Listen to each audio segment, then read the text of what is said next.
people and to fulfill our obligations in the community of nations. Give grace to your servant, O Lord.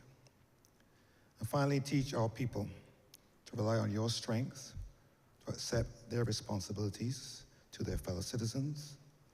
They may elect leaders that make wise decisions for the well-being of our society. We may serve you faithfully in our generation and honor your holy name. Through Jesus Christ, our Lord. Amen. Say the Lord's Prayer. Our Father, who art in heaven, hallowed be thy name. Thy kingdom come. Thy will be done on earth as it is in heaven. Give us this day our daily bread, and forgive us our trespasses, as we forgive those that trespass against us. And lead us not into temptation, but deliver us from evil. For thine is the kingdom, the power, and the glory, forever and ever. Amen.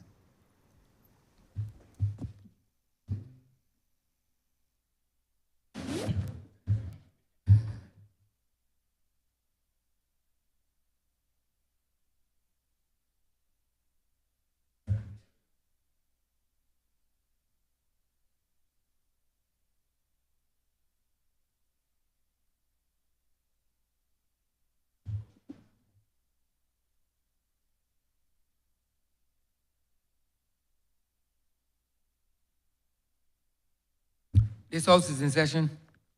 Minutes for the meeting held on Monday, March 31st, 2025, Tuesday, April 22nd, 2025, and Thursday, April 24th, 2025, to be confirmed.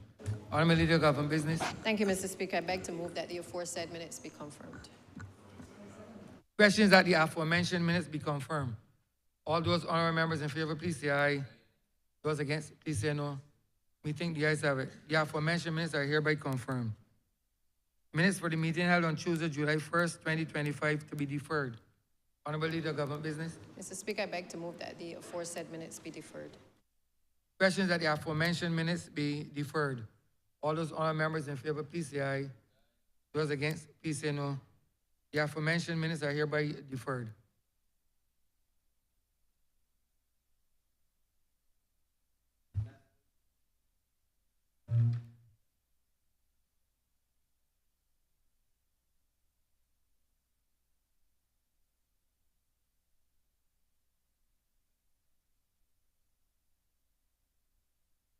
Honourable Leader, Government Business. Mr. Speaker, I beg to move the first reading of the Firearms Amendment Bill 2025, as well as the Tourism Levy Amendment Bill 2025. Question that the aforementioned bills be read a first time. All those honourable members in favor, please say aye. Those against, please say no. We think the ayes have it.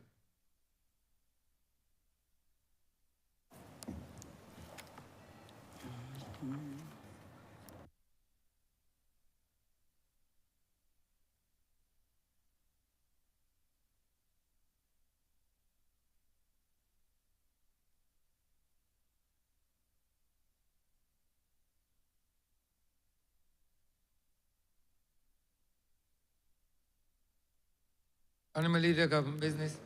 Thank you, Mr. Speaker. I beg to move the suspension of Standing Orders 6, 16, 18, 20, 42, subsection 5, 43, and 44 for the remainder of the day's sitting.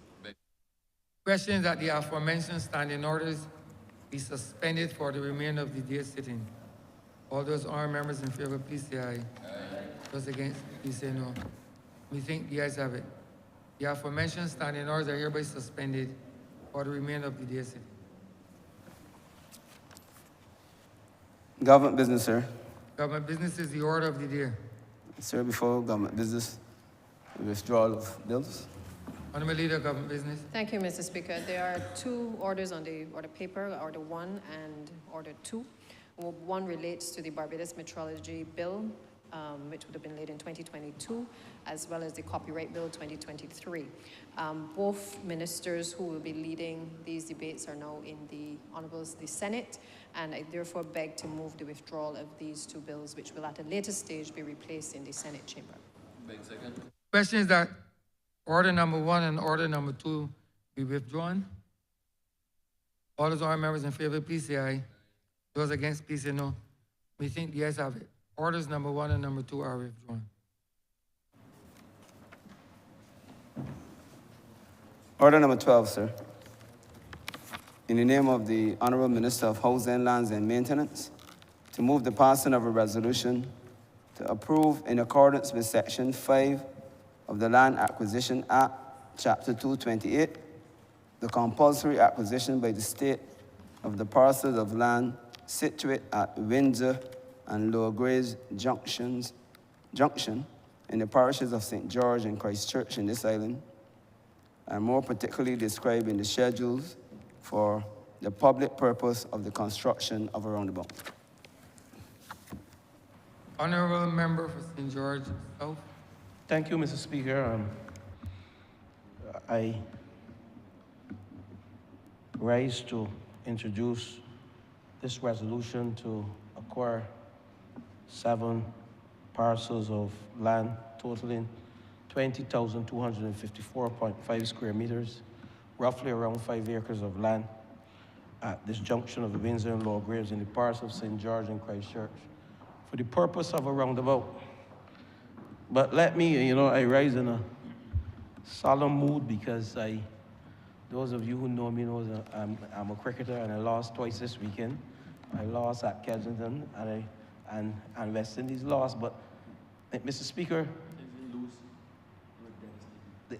they were devastated. But Mr. Speaker, you told me this morning that you had a conversation with Darren Sammy, and I think he's asking me to join the squad.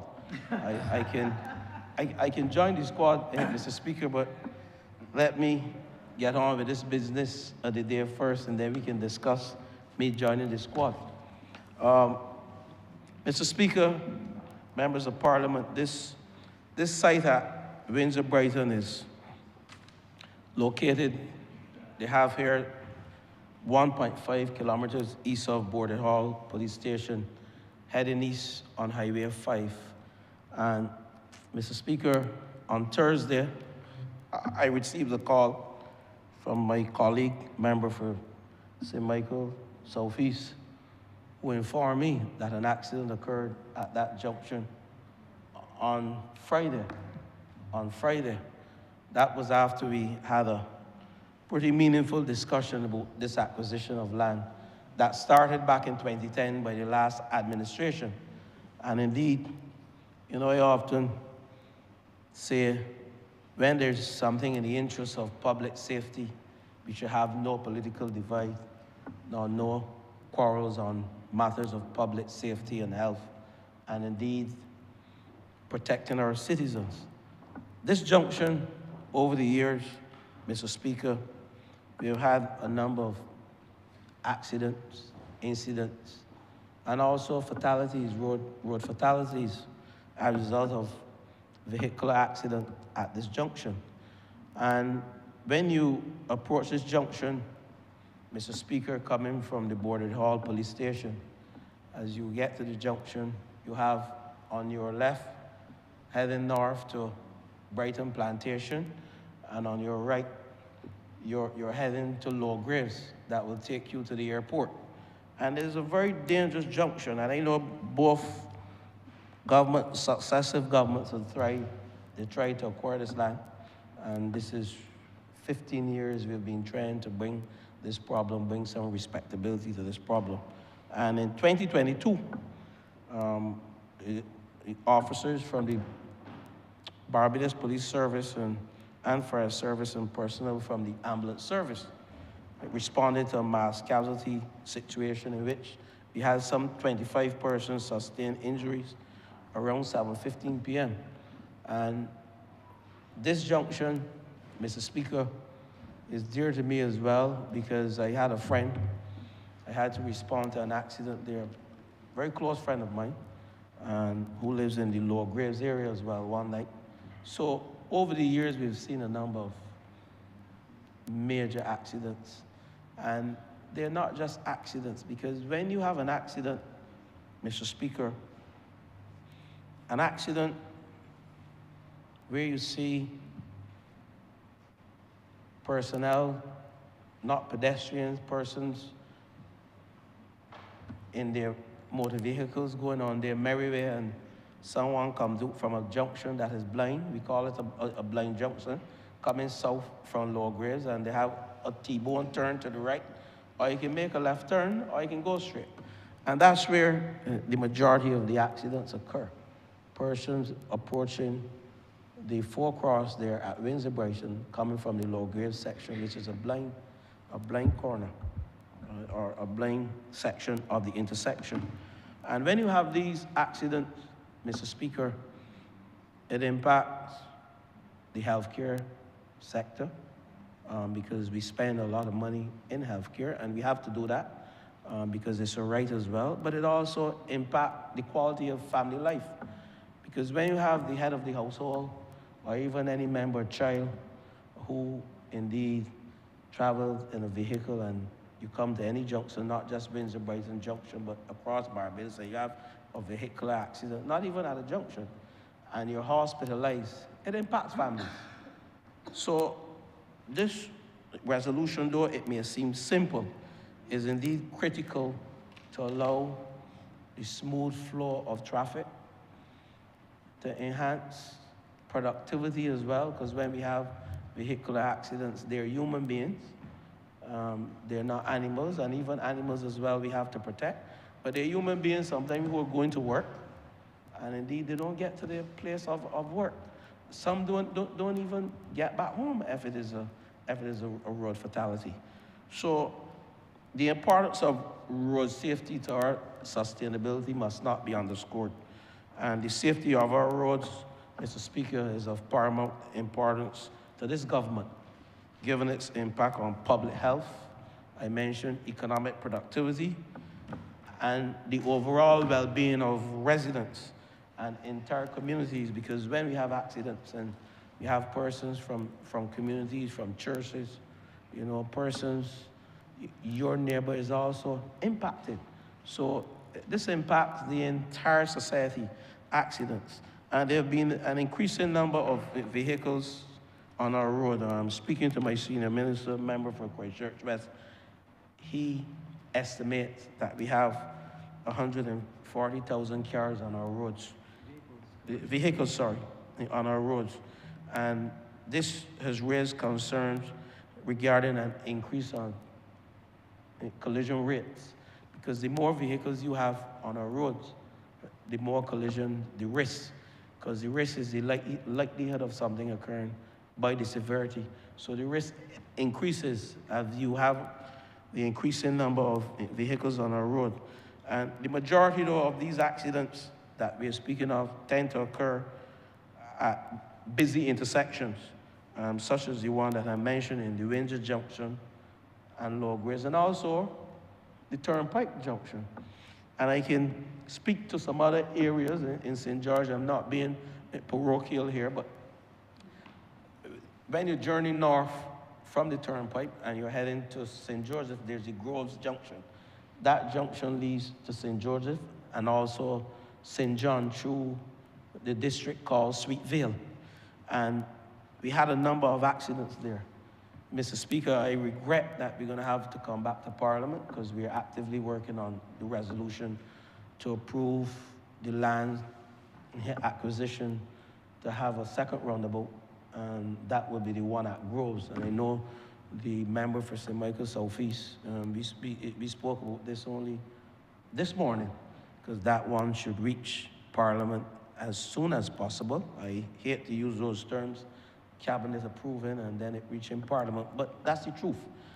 We have severe challenges with accidents in those areas that I mentioned, the Turnpike Junction, that is traveling east from Buckley Factory, the Windsor Brighton roundabout that I'm speaking about this morning, the resolution pertains to that, and also the Groves roundabout. All three happen to be in St. George, but I'm not being parochial, but I call it as I see it.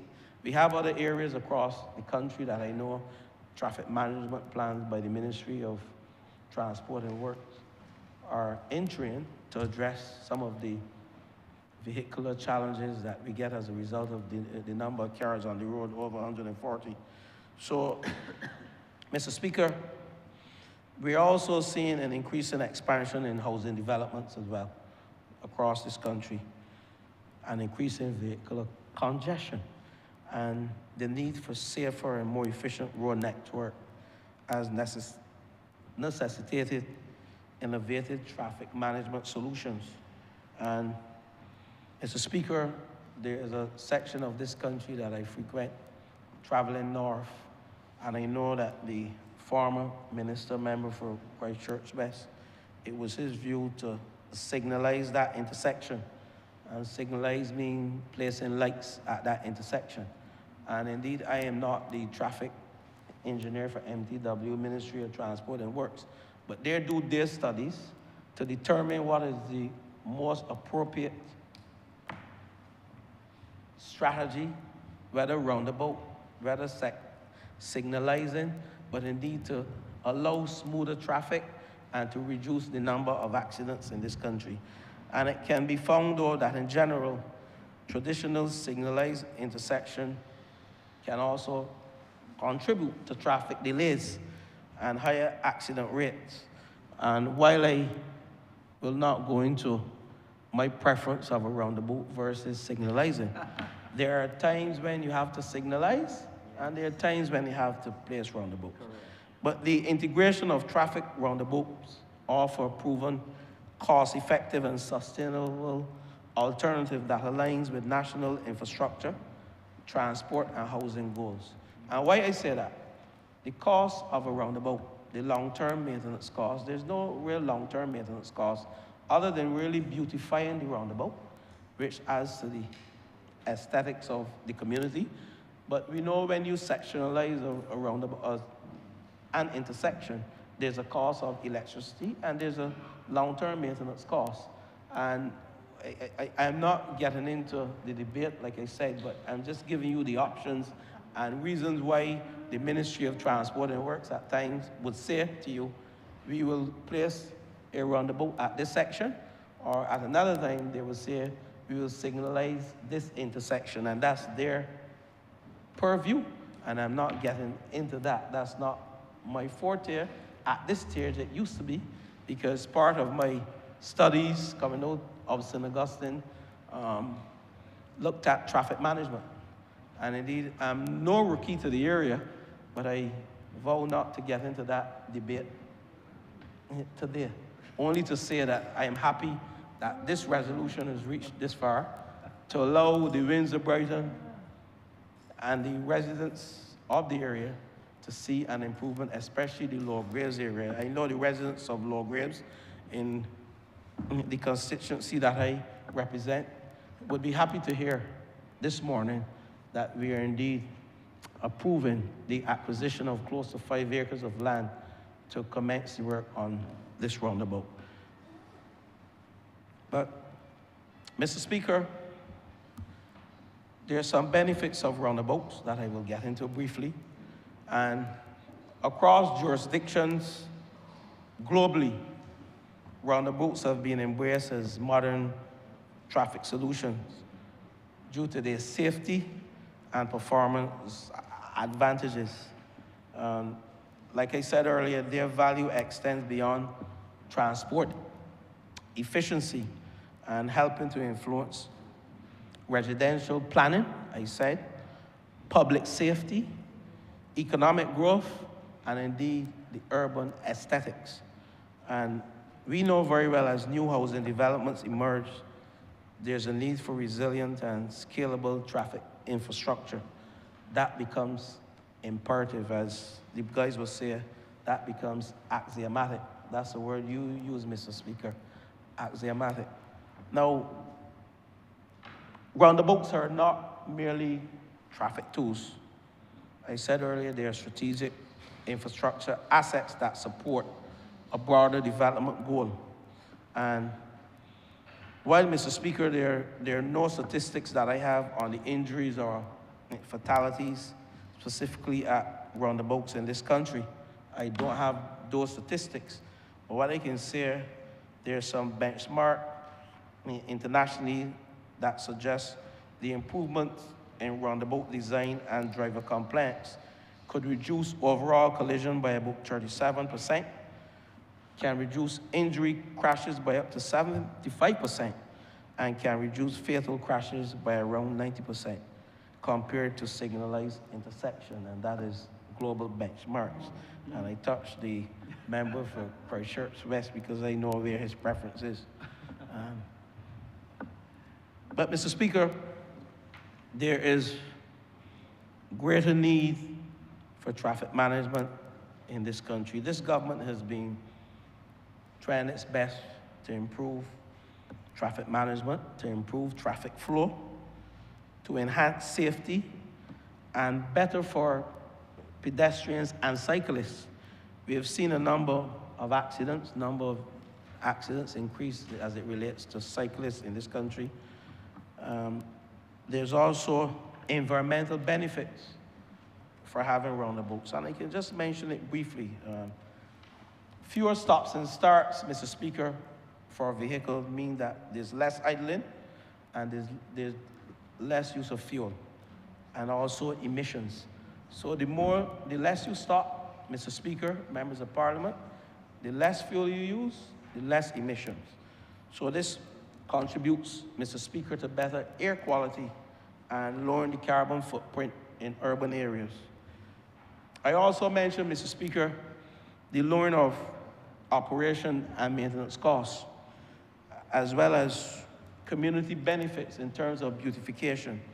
And the central island can be landscaped to improve the visual appearance of the area when you have roundabouts.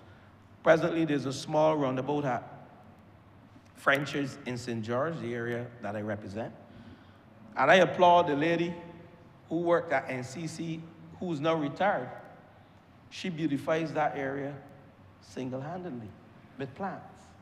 And indeed, when you're traveling east from Brighton Plantation, heading to St. Philip along Roland Hills, you have to get to French's.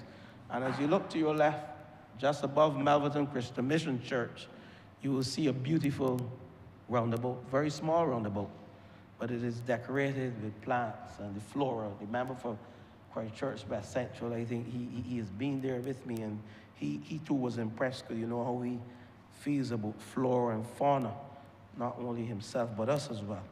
But Mr. Speaker, let me move on to a greater challenge we have in terms of improving traffic management in this country, in our city. And I travel north on mornings, Mr. Speaker. It takes me at least 1 hour when I leave around 7 a.m. It takes me at least 1 hour to travel from that section of St. James, Mr. Speaker, to Bridgetown. And it speaks to a greater need for traffic management, park and ride, for us to keep. Persons should be able to park their cars and indeed reduce the congestion on the road, emissions, better traffic management. This enables better traffic management.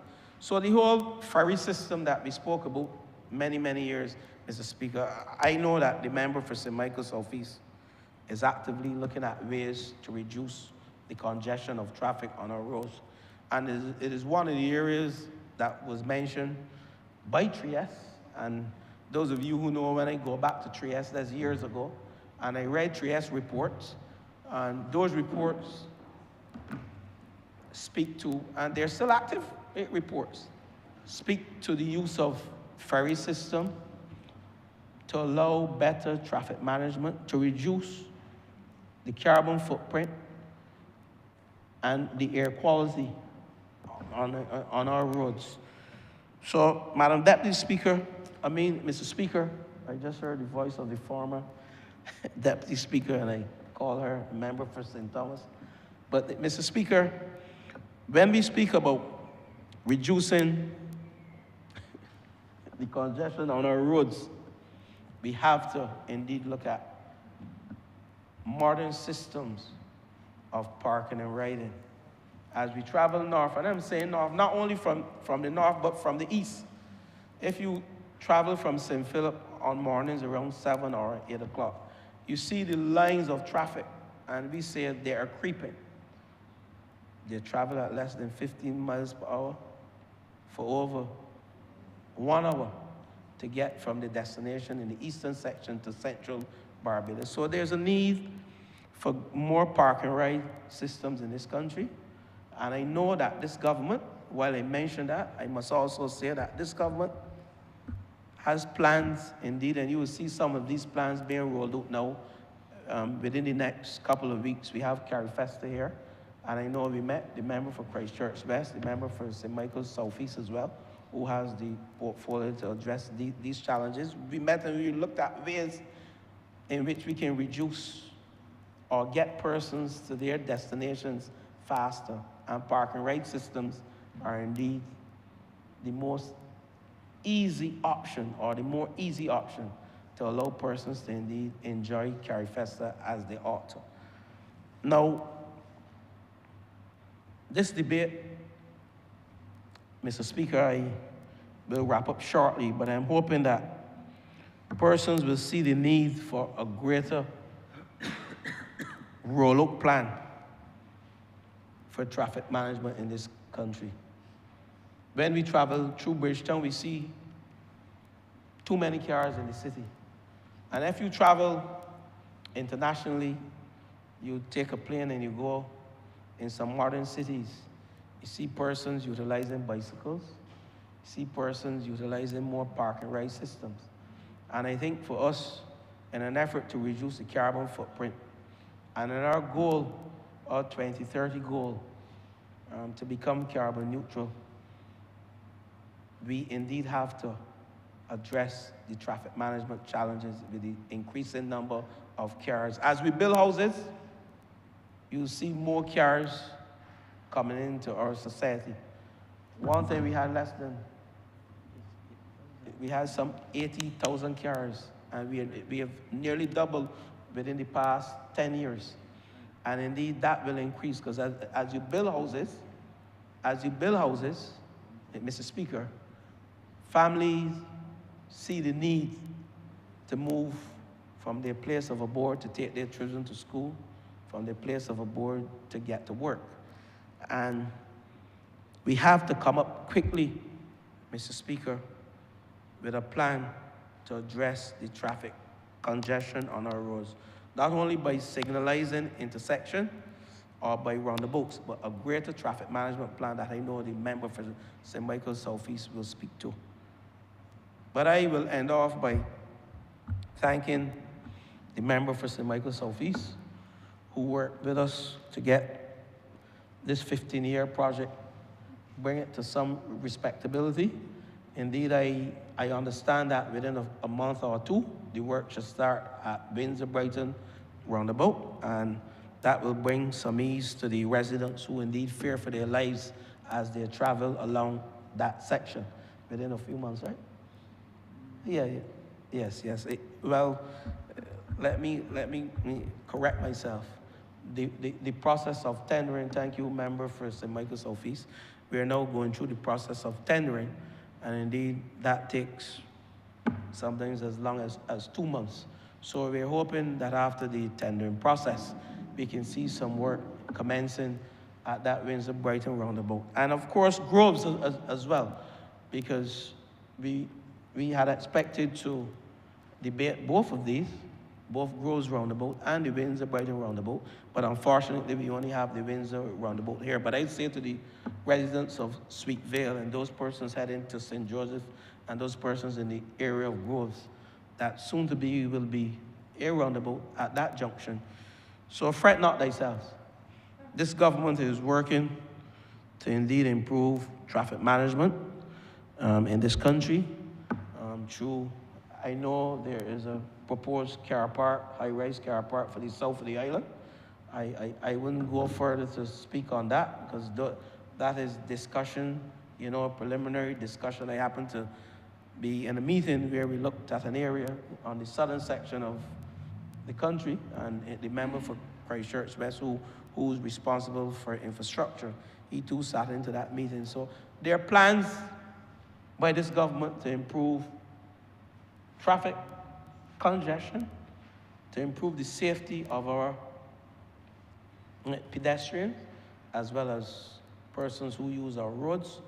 And indeed, we are hoping that this year we can see some improvement in terms of more signalization, more roundabouts being employed. And I look forward to the day, Mr. Speaker, as I wrap up, to see a ferry system coming from the north of the island to address traffic congestion in the Spikestown area and in the whole town area.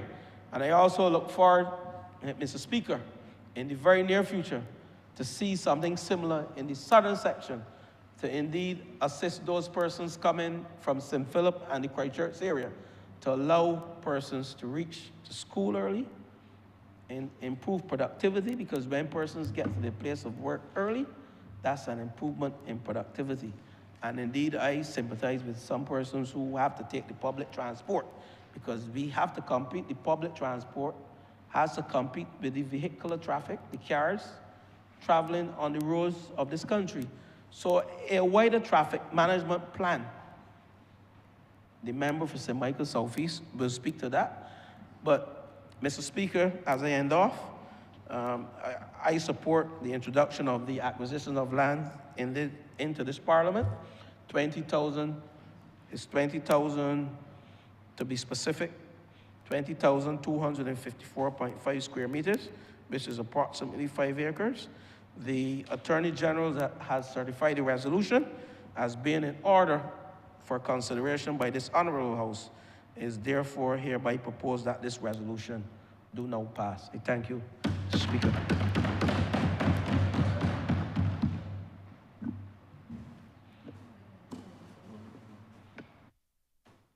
Honourable St. John. Thank you, Mr. Speaker. I fully support the acquisition of this land. I have some areas in St. John as well.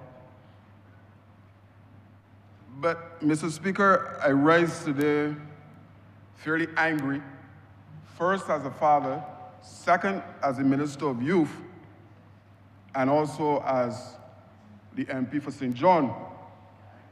Yeah, very angry, because I came here today to represent a young man. A young man, and I can't believe that the leader of the opposition is seriously thinking about running in St. John. I can't. Mr. Speaker, there are 4,264 eligible males in the constituency of St. John. And I'm going to ask my PA to pull this and put it on my social, because this story must be told.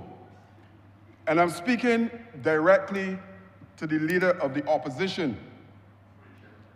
Dear Mr. Thorne, I'm currently facing significant challenges in maintaining communication with my daughter. Honourable member. Yes. Sorry. I didn't mean to call the honourable leader of the opposition's name. I forget that you're not supposed to call names, so I will not. Honourable member, please, yes. Please. I think you. Sorry? You need to let the chair speak.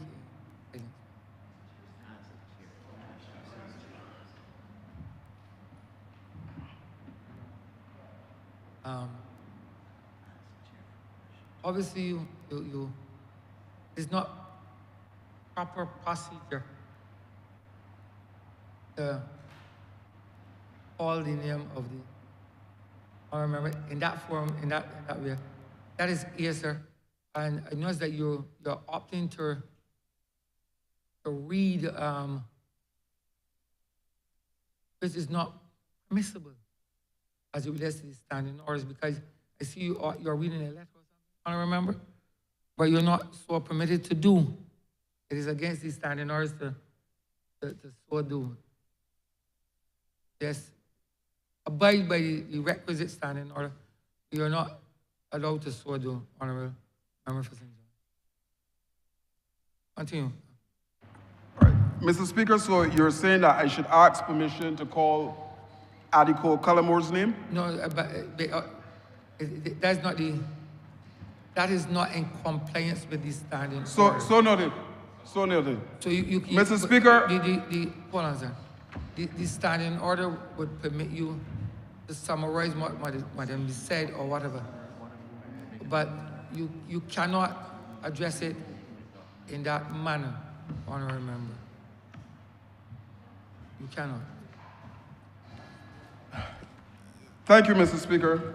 This young man from the constituency of St. John reached out to the Honourable Leader of the Opposition, asking him to use his influence so that he may be able to see his young daughter. Mr. Speaker,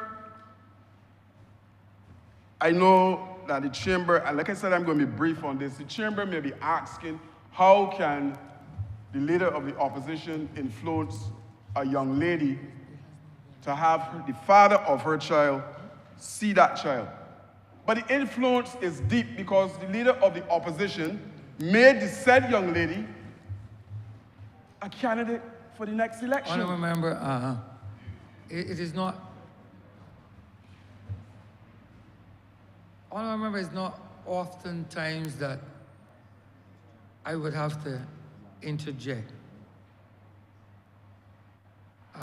But what we are debating here, honourable member, speaks to a specific resolution relative to the acquisition of land as it relates to the construction of a roundabout. So that I believe that any debate from you ought to be centered around what the honourable member for St. George South has led off. I could understand that you might have issues, but there will come a time and place when you can address those issues. That is A, and B, if there is a resolution that might be dealing with something in relation to the youth, it is thereby permissible for you to raise it. But we are debating on the issue of an acquisition of a parcel of land to facilitate the construction of a roundabout. And therefore, I would wish that your speech be centered in that area rather than in another area, honourable member. Thank you, Mr. Speaker. There is a forecross at Messiah Street that the honourable member for St. George South is aware of that is fairly dangerous. And a lot of fathers use this roundabout to go see their children in the area. And I believe, Mr. Speaker, that if not traffic lights, maybe a roundabout should be placed at Messiah Street, because coming from law school, more importantly, coming from Sergeant Street, where fathers live, I'm saying that this is an area that is necessary for us to have a roundabout in this location, because mothers live on the other side as well. And speaking as the honourable member would have mentioned, this is a serious matter, because in a response that said in another place that I am a father too and I love children, I'm saying that this should be made safe for families, nuclear families, father, son, daughter to traverse. And this is one of the problem areas in St. John. In addition to that, Four Roads is also a problem in terms of if you're trying to exit the Four Cross at Four Roads, coming from Mount Tabor, it is problems.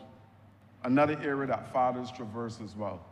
So, Mr. Speaker, I'm in full support of this, and I'm sure that the honourable member, the honourable leader of the opposition, when he is supposedly canvassing in the constituency, will realize that Sergeant Street may be an unsafe area.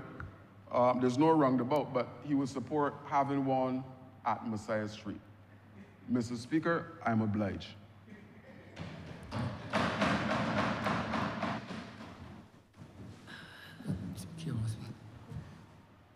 Honourable Member for St. Philip West. Mr. Speaker, I ask for the brief opportunity here to give my support to this bill, to this resolution, which would acquire the lands so named in the resolution for the purpose of building a roundabout. And sir, those particular pieces of lands to be acquired are actually button-bound on the constituency of St. Philip West, which I have the opportunity to represent. And I could not let this bill go by without saying how much desired this roundabout is right there. I also wish to add, sir, that there is just up the road from where this roundabout is proposed to be built. There is an area where a little girl got knocked down last year, and she was hurt significantly. And I have to say that my constituency's office, we have been speaking with the member for St. Michael Southeast, who also has responsibility for the Ministry of Transport and Works. And there is a crossing that is to be put near the bus stop where the little girl got knocked down. It is a thoroughfare, sir. And I believe that with this roundabout, we should not only think about the traffic flow at the roundabout, but we should think of the traffic flow going into the roundabout, where people make the street going straight up from Brayton, coming all the way down, a thoroughfare in a significant way. I believe that we need to put crossings, not just here, but generally where people are more likely to cross, usually near where bus stops are, that kind of a crossing and care for traffic management will ensure that persons are safer.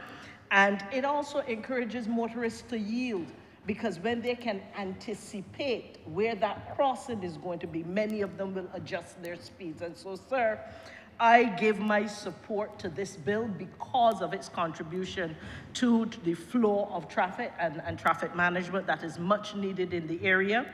I believe that it will also reduce the number of accidents, it will save life and limb, and it will ensure that we have due care for the safety of the people of that area, including those of Hannies, Windsor, which button-bound the area where this will be. And with these few words, sir, I give my support to this resolution.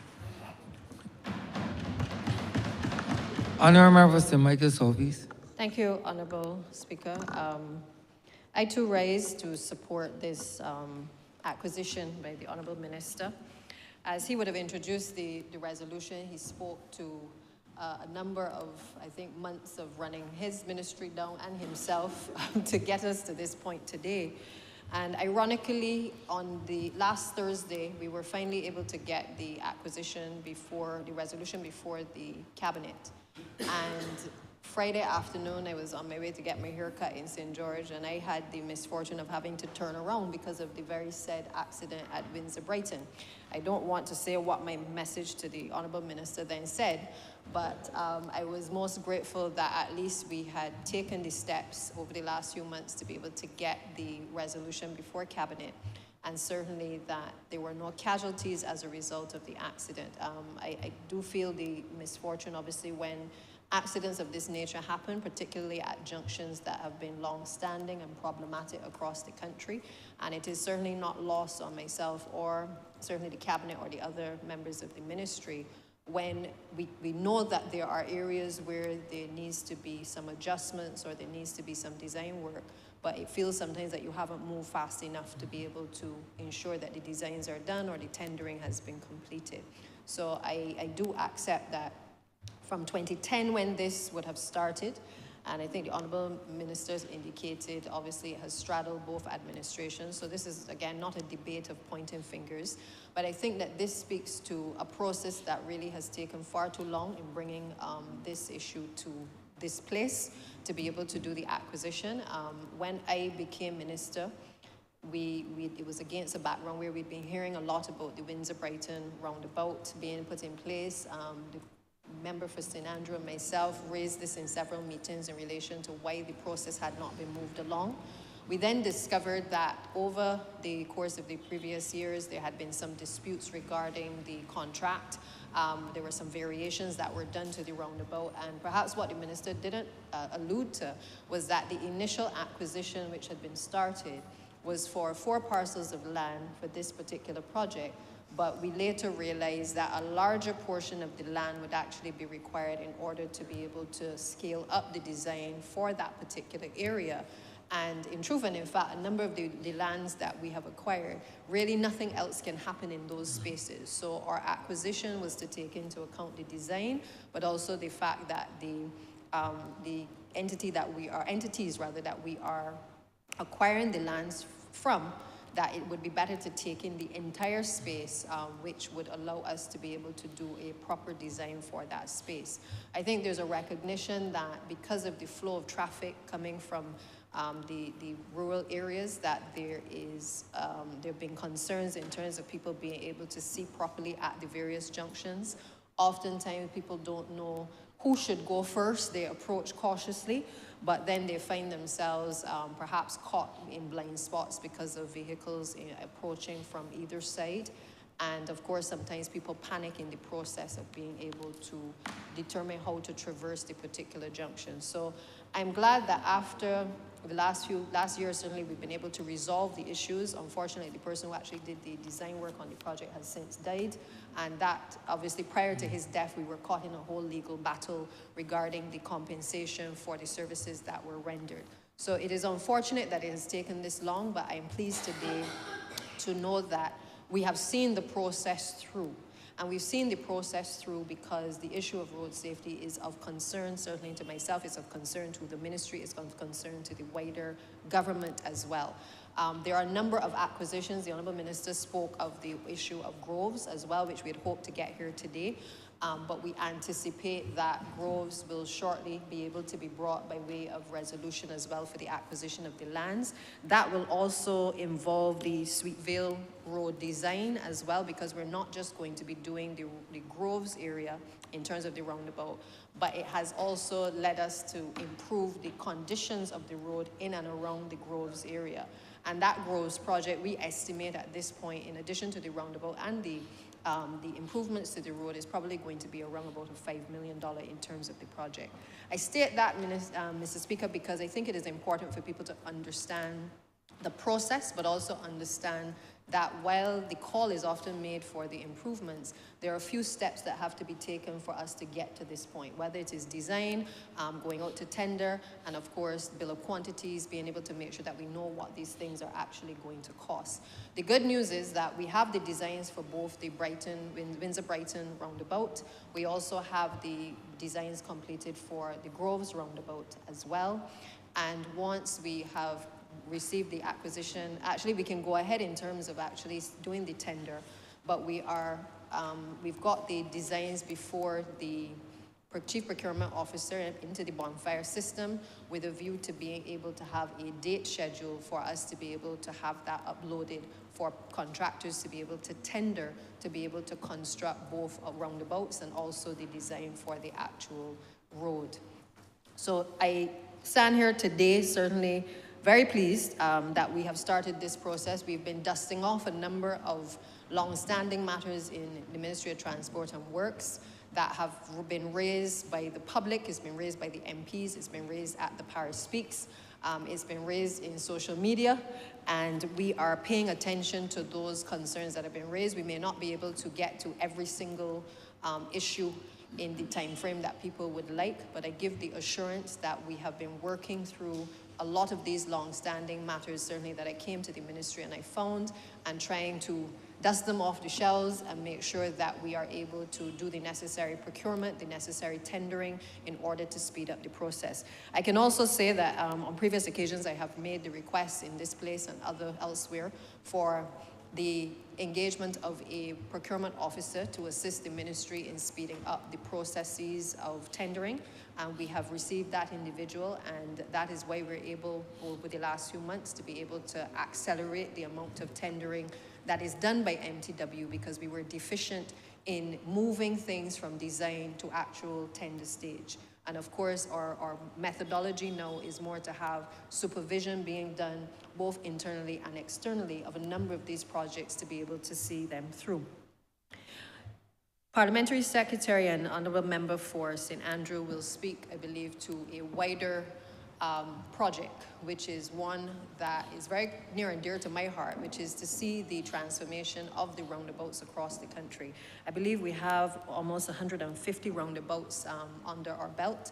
And the intention is that these roundabouts, which have been placed over the years under a committee to be able to allocate to various corporate entities to market and promote their brands, that the time has now come for a partnership with ministry and private sector to be able to utilize them to not only spread the messages about the brand, but also to ensure that we are able to promote strong positive messages, to also be able to give the corporate, the creative sector an opportunity to display their visual arts as well in this space, and certainly to be able during the Easter, Christmas, and certainly any other independence and any other significant event, to be able to work with the corporate entities to brand those areas so that the country itself starts to take a different feel and shape in the spaces in and around our roundabouts.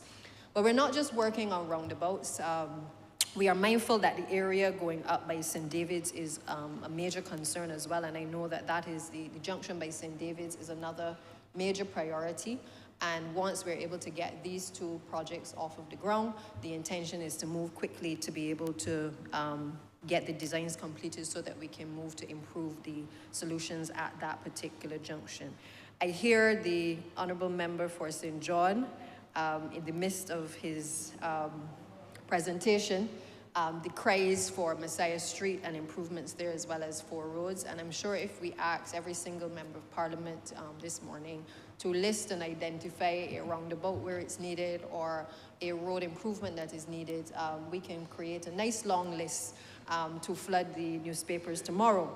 My focus, Mr. Speaker, is really more to address priorities and to address in a systematic way the issues that are presenting us across the country. And while I know we will not get to every single issue, there are in a list of areas for attention that the ministry addresses in order of a priority system. Now, safety on the roads generally, I think, is something that I can't allow this debate to pass without speaking to. A lot of emphasis will be placed, no doubt, on the issue of what the ministry is doing, what the government is doing. But before I get to that, I think it is important to also mention some trends in terms of what we are seeing based on the data that is coming to us as well. We're seeing a lot of people running red lights. We're seeing a lot of people moving quickly to get to their destination, perhaps starting a little later than they're supposed to, and then somehow believing that the traffic in front of them is just going to move speedily. There's a lot of road rage being created from our PSV sectors to ordinary people driving on the roads. These are the realities. People are driving a little faster where the temptation is there because the roads may be free, and as a consequence, sometimes accidents are caused because of that. So before I begin on what the ministry is doing in addition to the roundabouts and other safety mechanisms, I think it is also a call for people to not just slow down, but to be a bit more cautious in how they use the nation's roads. We have potholes, and some will say that the potholes tend to slow you down, but that is another issue that we are also addressing, and I would urge persons, knowing that we have our challenges in terms of the road infrastructure, that we need to take our time a bit more in getting to the destinations that we have to. We are behind, yes, in terms of the improvements to road infrastructure, because this government is playing catch up after not having many of the roads, the potholes fixed for a number of years. Even the road markings were not being done at the speed that they need to be done. We had issues where I think the last speed humps that I recall being done was probably in the Golden Rot area when I was not even the minister then. And those were concrete humps that were installed in the area of a play park.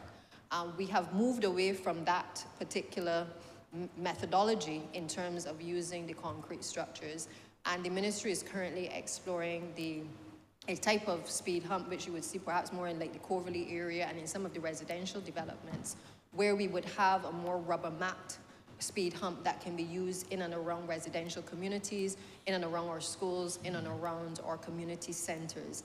And why are we moving in that direction, Mr. Speaker? Because quite simply, I can't ignore what I've heard at the Paris Speaks. I can't ignore the concerns that my colleagues have raised and the country has raised in terms of people slowing down.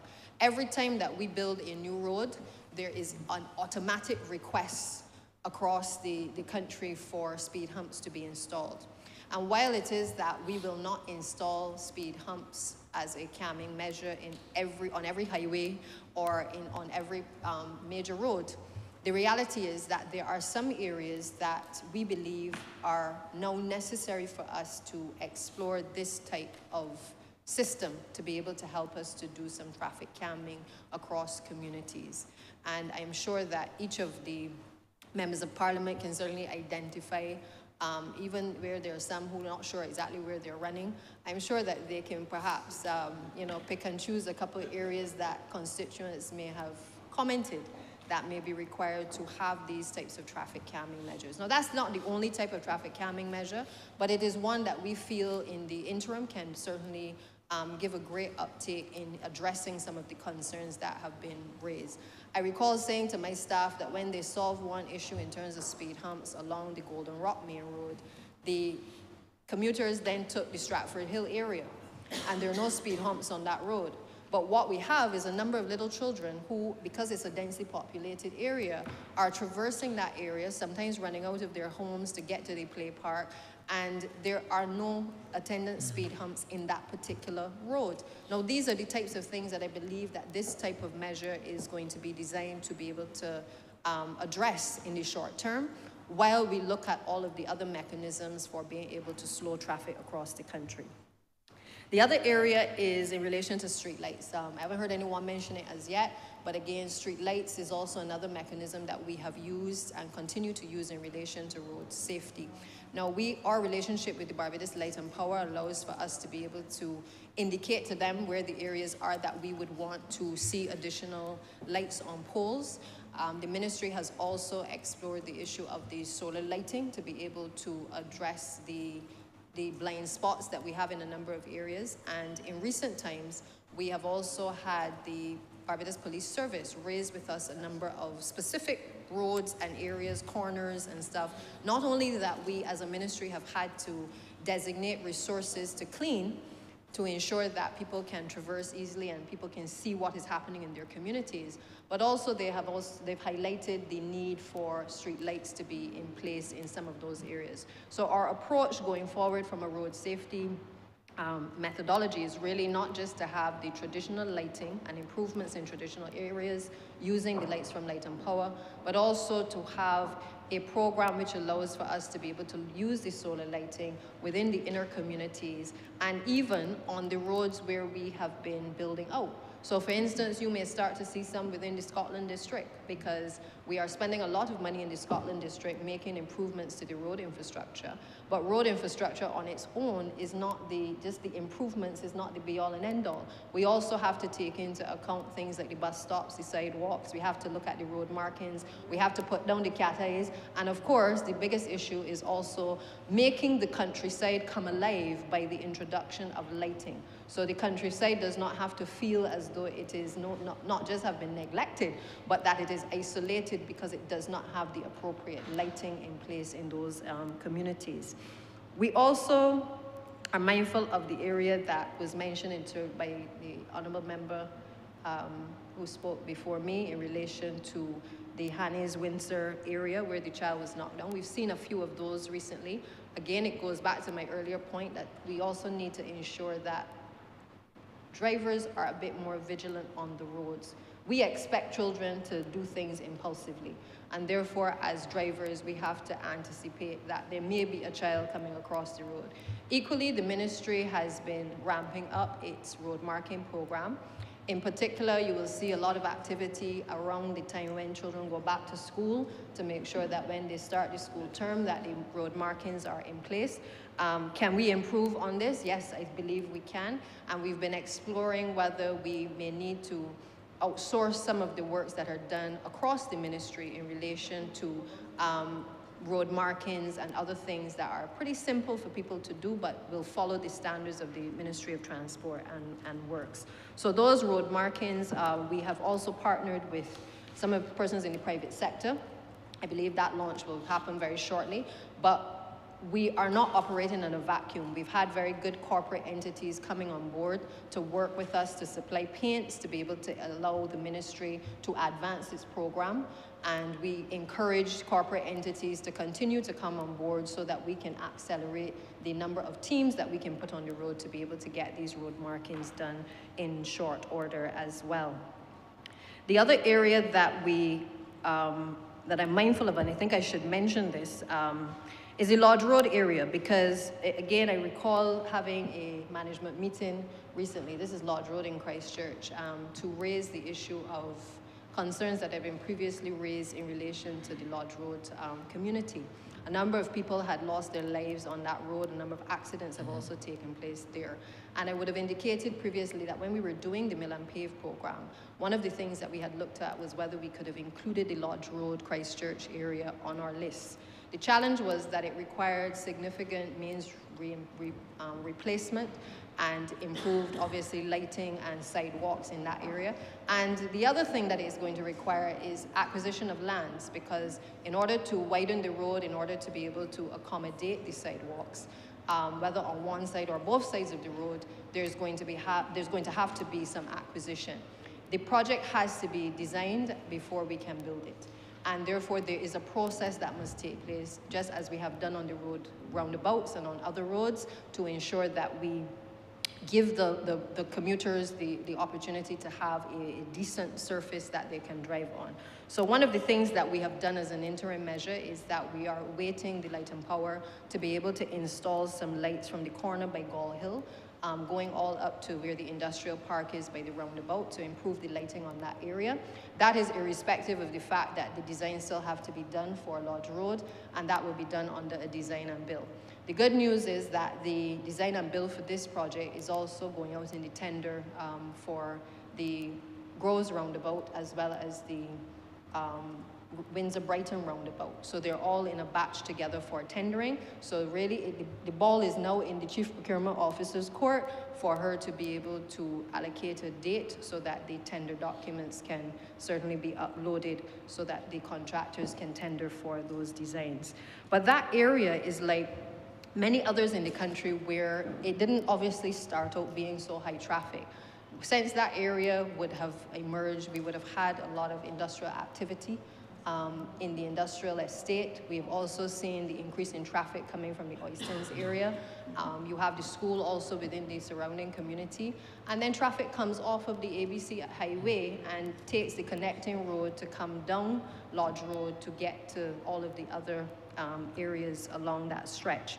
So we have seen the increase in the traffic, and therefore with the increase in the traffic, requires us in many districts to be able to make changes to the design, the layout, and certainly to be able to have a systematic way of being able to design a number of these new roads as well. So it is unfortunate, yes, that there has been loss of life, and we take no pride in anybody losing their lives.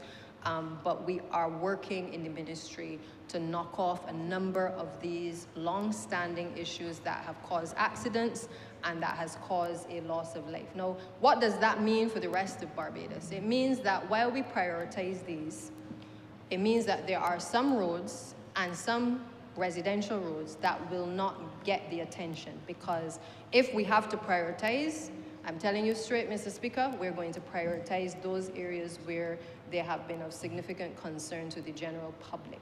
And therefore, the Lodge Road, the areas relating to Groves roundabout and the Groves Road, along with Windsor-Brighton, are roads that are of significant priority right now for the ministry. Windsor-Brighton roundabout is probably going to come in around 3 million. The Groves roundabout, along with the infrastructure works on the actual road with Sweet Vale, is going to be another 5 million. And therefore, you can start to appreciate that with these sums, it means that some of the roads that people expect to be done quickly, we cannot always get to them. What we have done in the ministry, though, is to have different tiers of roads. So we have high priority roads and roundabouts, but we also have a number of the residential roads that you've started to see across the country being done in residential communities, both across the rural areas as well as across the urban corridor as well. And I think, Mr. Speaker, in your constituency, you have been the beneficiary of the program focused on roads that we could not get to on the mill and pave, but roads that required us to basically improve drainage and to certainly do the upgrades to eliminate the potholes. Potholes are something that I think, I'm not going to say we have to live with, but we're going to have to live with it until we are able to get the pothole patching machines in, which I hope will come before the end of this year. We've placed an order for about 6 pothole patching machines to be able to assist us with the carve-out of large areas of potholes, because the reality is that a lot of the roads that people complain about really need a full rehabilitation.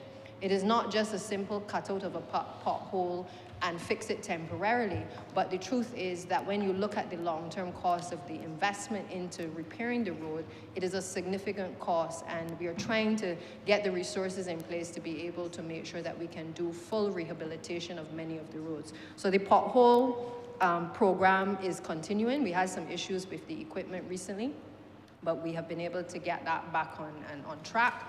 But the pothole patching machines, of which there are 6, will hopefully be here before the end of the year, so that we can have that put into place certainly for the end of this financial year going into the following year.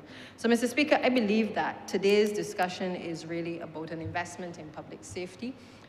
It does bother me that this has taken 15 years to come to fruition, but as I started at the outset by saying, it does please me that we have been able to gather all of the ministers to be able to push at the level of the bureaucracy to be able to break down the barriers and certainly be able to move this process along so that we can see this level of improvement taking place across the country.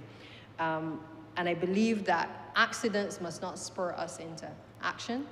It is really time that we recognize that when we have these types of accidents, or even where there's a loss of life, that it has a significant impact on families. And I say it to my staff all the time that we must not wait until something happens in order to act. And I say that to each and every one of you in this place as well. Too often, we take too long across ministries to communicate with each other, to push the processes along. Meanwhile, we get in the phone call saying that another accident has taken place or another person has lost their life. It is not fair to the families, and I do feel that we are making some inroads, but we still have a little bit more of some roads to travel to be able to get us to where we want to. The final point, Mr. Speaker, though, is that on the issue of the wider traffic management, yes, we've been exploring the issue of the park and ride. Park and ride has been a discussion that has been going on for a long, long time. And we have identified areas where we would want to do the park and ride. Perhaps the cricket exercise at Kensington Oval would have sparked the relationships between the various entities to flesh out how we can better improve the park and ride situation. But there's a reality. However many cars we spoke that we have on the roads, Bajans are not putting down their cars unless they know that there is reliable transport system to get them to and fro. So let's talk it straight. You drive on any road across Barbados and you will see majority females. Drive on the highway, Mr. Speaker, and you go up the road. One person is driving the vehicle, and in many cases it is a female behind the wheel.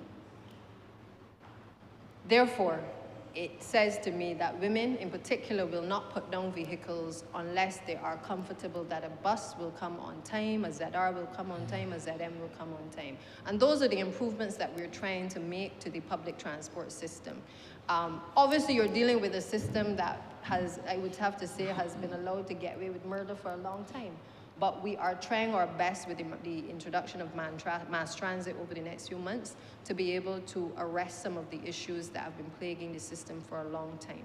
The disorder that we see on the roads, we're trying to address that now. There'll be a public education campaign launching shortly in relation to the PSP sector, because safety is not just about speed humps and street lights, but safety is also how the people who move people across the country behave in relation to our roads as well. And therefore, it is not lost on us that while we have tightened the rules of Transport Authority and tightened the teeth that they have, we also now have to make sure that people understand that their consequences must also have actions as well. We've been working behind the scenes to deal with the issues with the PSV operators, and some have been compliant. Others, I think we now need to ramp up and allow everybody to be a part of understanding what is expected from our drivers on the road. I've seen a number of the practices where drivers are not wearing shoes, the appropriate shoes, despite the regulations speaking to what they should wear. And I just want to signal that we are coming after them as well, because it cannot be that you are disregarding basic rules in regards to safety. I can't drive in my car with my slippers on, and I'm not going to drive barefoot either, because I understand that there's a danger, not just to me, but to other road users as well. And I believe that if you are carrying having in your custody ordinary Barbadians traversing across our roads, that there are certain basic things that we need to make sure happens. I always say that without order, there will be disorder. And therefore, we will work with the PSV sector. The associations have been very cooperative, and we will continue to work with them to make sure that we're able to arrest some of these practices that have arisen in our society, that perhaps are just a microcosm of what is happening in other parts of society, but we will do our part from the Ministry of Transport and Works as well as Transport Authority to arrest those issues. But to the wider point as to whether people will put their vehicles down, what the government has been doing is ensuring that we have the additional buses. So we have increased the fleet to 89. We still have some challenges. And why do we have challenges? We have challenges, Mr. Speaker, because we don't have the full complement of the buses that we really need in terms of our electric bus fleet. We have another 35 buses on order, and they are due.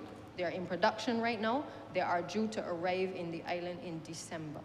When those buses arrive, it will allow us to now top up the existing complement and hopefully then be able to address a number of the shortfalls that we're seeing across the entire country. But we are working to get to the point where we can reduce the concerns and the bugbears that Barbadians have been experiencing, especially in our rural districts where I know that people have felt forgotten for a long time. Lastly, I would just mention that on the issue of safety, I've spoken before about this issue of bridges, for instance, where the 1984 Didier study spoke to a number of the bridges across the country which were in dire need of repair and certainly maintenance. Apart from the Scotland District project, which, as you know, is a $230 million project which is underway, we've got about 16 projects in progress, about 16 million of that having been spent to date, and works are continuing across the rural parishes of the country. We also have bridges within that project that are being redesigned and rehabilitated. But we have also taken it upon us in the ministry to be able to identify a number of bridges across the country that are also in disrepair. Because imagine you had a study done in 1984 and then no maintenance program being put in place since 1984 to now in any significant way to be able to clean and clear around the bridges, to make sure that when people are hiking, that the areas that they're hiking in and around are safe. Some of these bridges are connecting bridges that bring communities together, and we recognize that there have been challenges in terms of being able to maintain and repair these bridges. So what have we done as a ministry? We haven't simply posted on social media as others have done to create fear and alarm in the minds of ordinary Barbadians. We have determined that in order to correct the problem, that we had to engage the expertise to be able to make sure that we can assess the bridges again, bring it up to date, make sure that we know where these bridges are in terms of geotagging, put the maintenance program in place for the bridges as an interim measure to make sure that we know where they are, we can clean in and around them. And the member for St. Andrew is also working with the team at the University of the West Indies to be able to do a kind of sideline project which allows us, because we recognize that this is also part of our heritage, to allow for the identification and information about these bridges across the country. Because again, I don't believe that I am just Minister of Public Works, but I believe that I must use all of what I am in terms of creative and knowing my history to make sure that we are able to have other areas in and around the bridges that are of benefit to not just Barbadians but also to tourists. So the Honourable Member is working on that particular project, given his background in research and certainly in history, to work with the technical team and the University of the West Indies to be able to give us a project that not only cleans and clears the bridges but also treats to these bridges with their history, because our forefathers helped to build out these bridges, Mr. Speaker.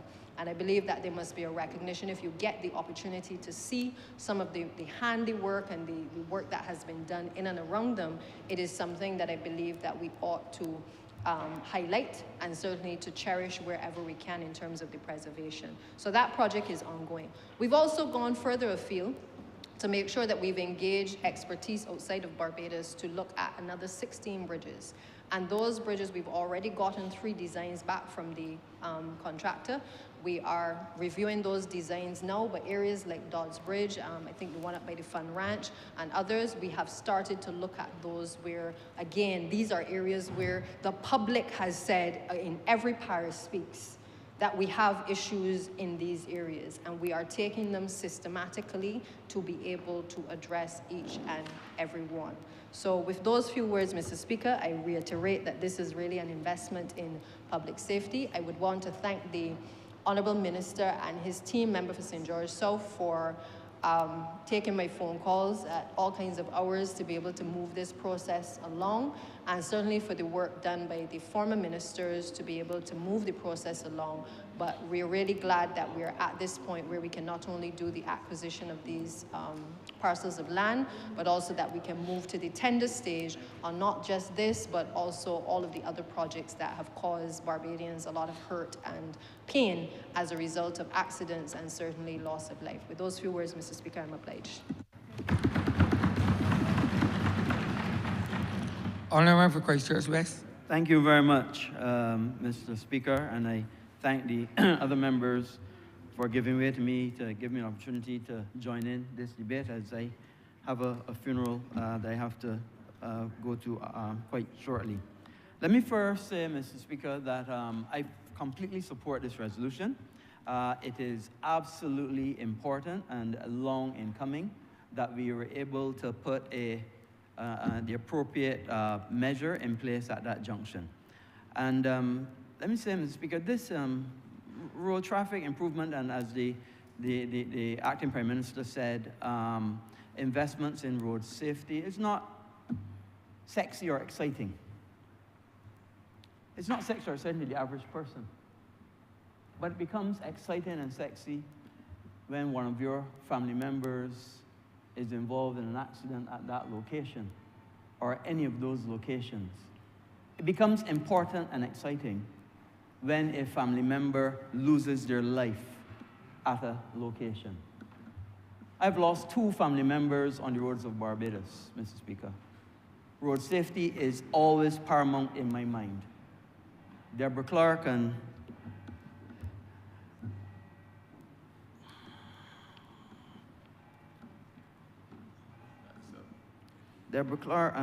Ferenz Dugid lost their lives on these roads in Barbados.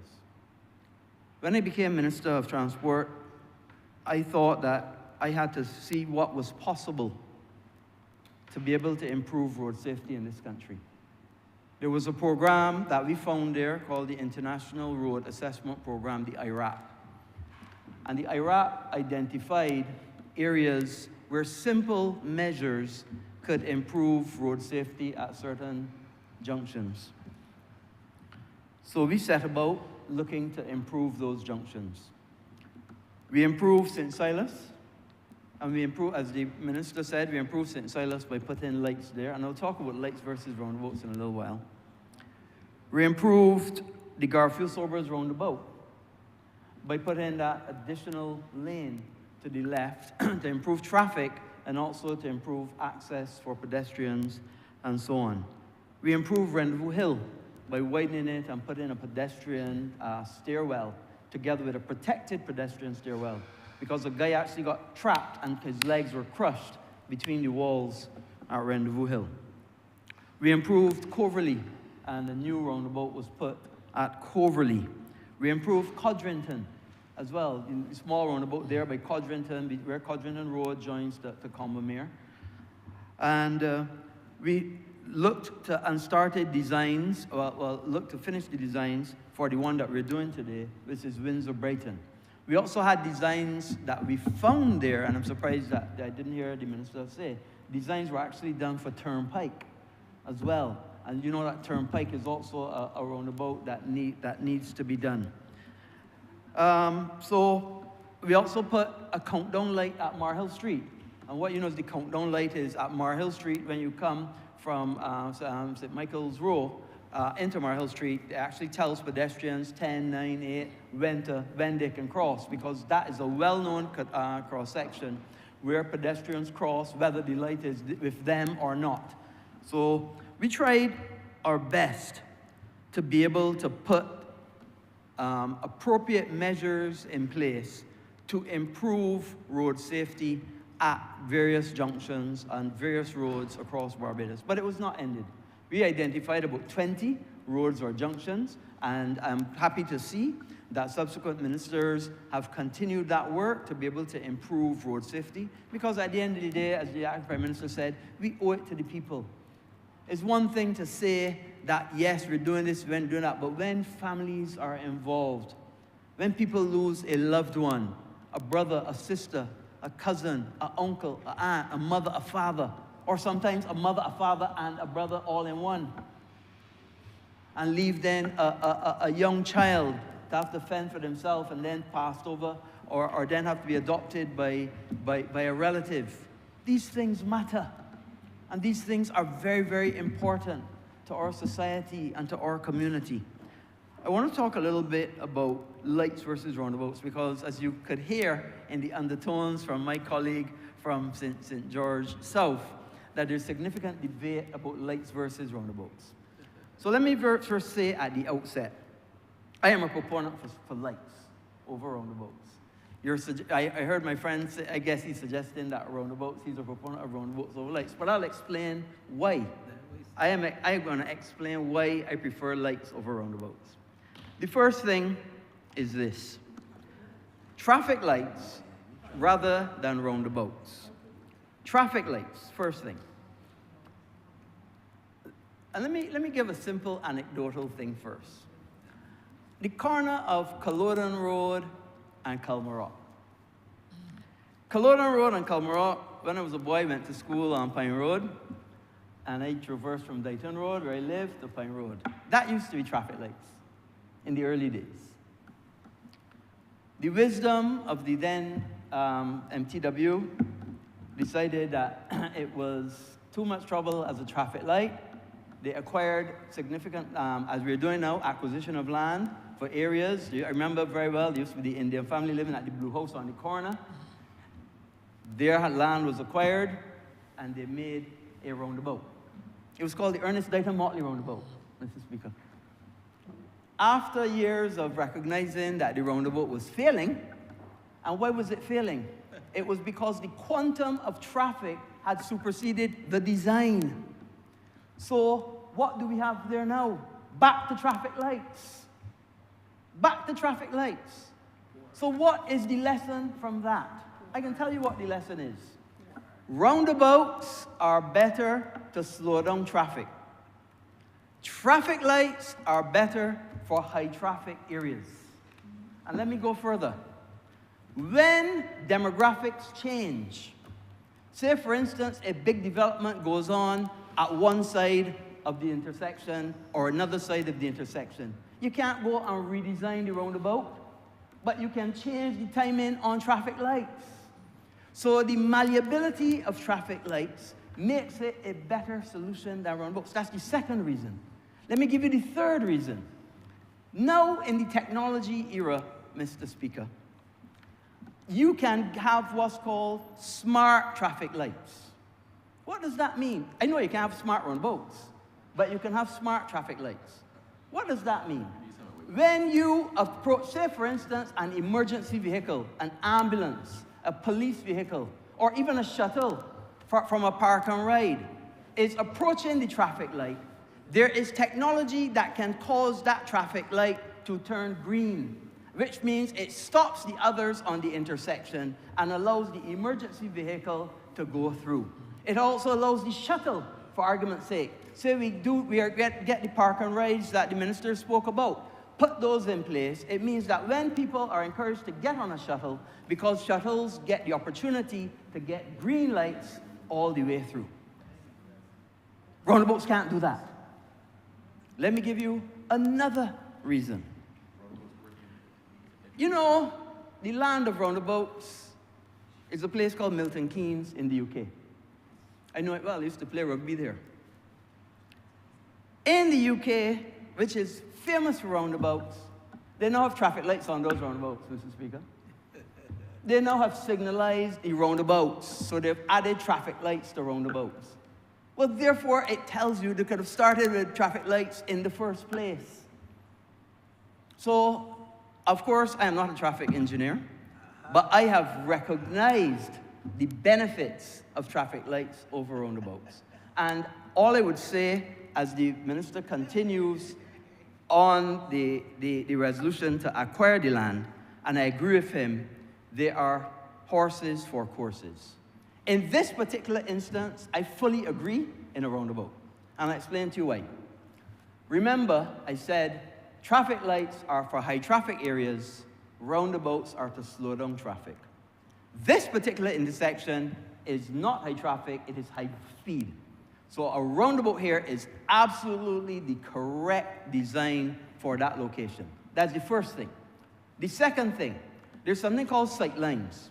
And I'll give you an example. I'll try to make it as simple as I can. Normal cross intersections, perpendicular like that, are amenable to either roundabouts or traffic lights. However, this particular intersection, the sight lines are bad. It means that it is not a normal 90-degree forecross, but is in fact an X. What does that mean? That means at certain places when people approach the intersection, when they look left or right, depending on where they're coming from, they have to look past 90 degrees. And having to look past 90 degrees means that your sight vision or your sight lines change, and it makes it more dangerous. And this is exactly the reason why this area is begging, and has been begging for years, for a roundabout rather than traffic lights. And also one of the reasons why it is important, because it has caused so many so many accidents in that area, because the sight lines are bad. So, although I am a proponent for one, I do accept that in one case over the other, it depends on each particular situation. But if there is a toss-up between 50% roundabout, 50% traffic light, I will always come down on traffic lights. So, Mr. Speaker, this is long in coming. It is absolutely essential. There are others that need to be done, as we mentioned, especially Turnpike. Turnpike is becoming a problem from a traffic point of view as well. It is dangerous because of the sight lines, because it is not a forecross in the true sense, and it is important that we get these done and get them done quickly. Because this administration must recognize, and has recognized, that traffic has become an issue in this country. Partly because of the quantum of vehicles that we have on the roads, and partly because of the design of Barbados. And let's get real. The British designed Barbados in a system of what we call spoke and hub. So 7 spokes, highway 1, 2, 3, 4, 5, 6, 7, coming down to the hub at Bridgetown. Not the best design. In fact, they themselves are not recognizing it, and that's why in the UK, you have the M25, which is a circle going around. You have the North Circular and the South Circular, which is, again, circles going around. The circular, or the way of getting around in those areas, is better than a spoke and hub. Because what a spoke and hub does is it draws everything down to a focus at the hub. And this is why we have that long traffic problems in early morning or evening going on the way out. It's better to have a grid, because a grid doesn't focus into the hub like how our current design does. But having said that, we recognize that we have a traffic issue. We recognize that we have to do something about it. Park and rides is one thing. Sharing rides also. Having times when today I drive, tomorrow you drive, the next day another person drives. Sharing the rides as well is another opportunity. And we have to look at new and innovative ways. Staggered times. I remember when I was minister, I spoke about staggered times for schools. And we have to get back to that, to look to see what we can do, what innovative and new things we can come up with to improve traffic and improve the lives of the people of this country. With those few words, Mr. President.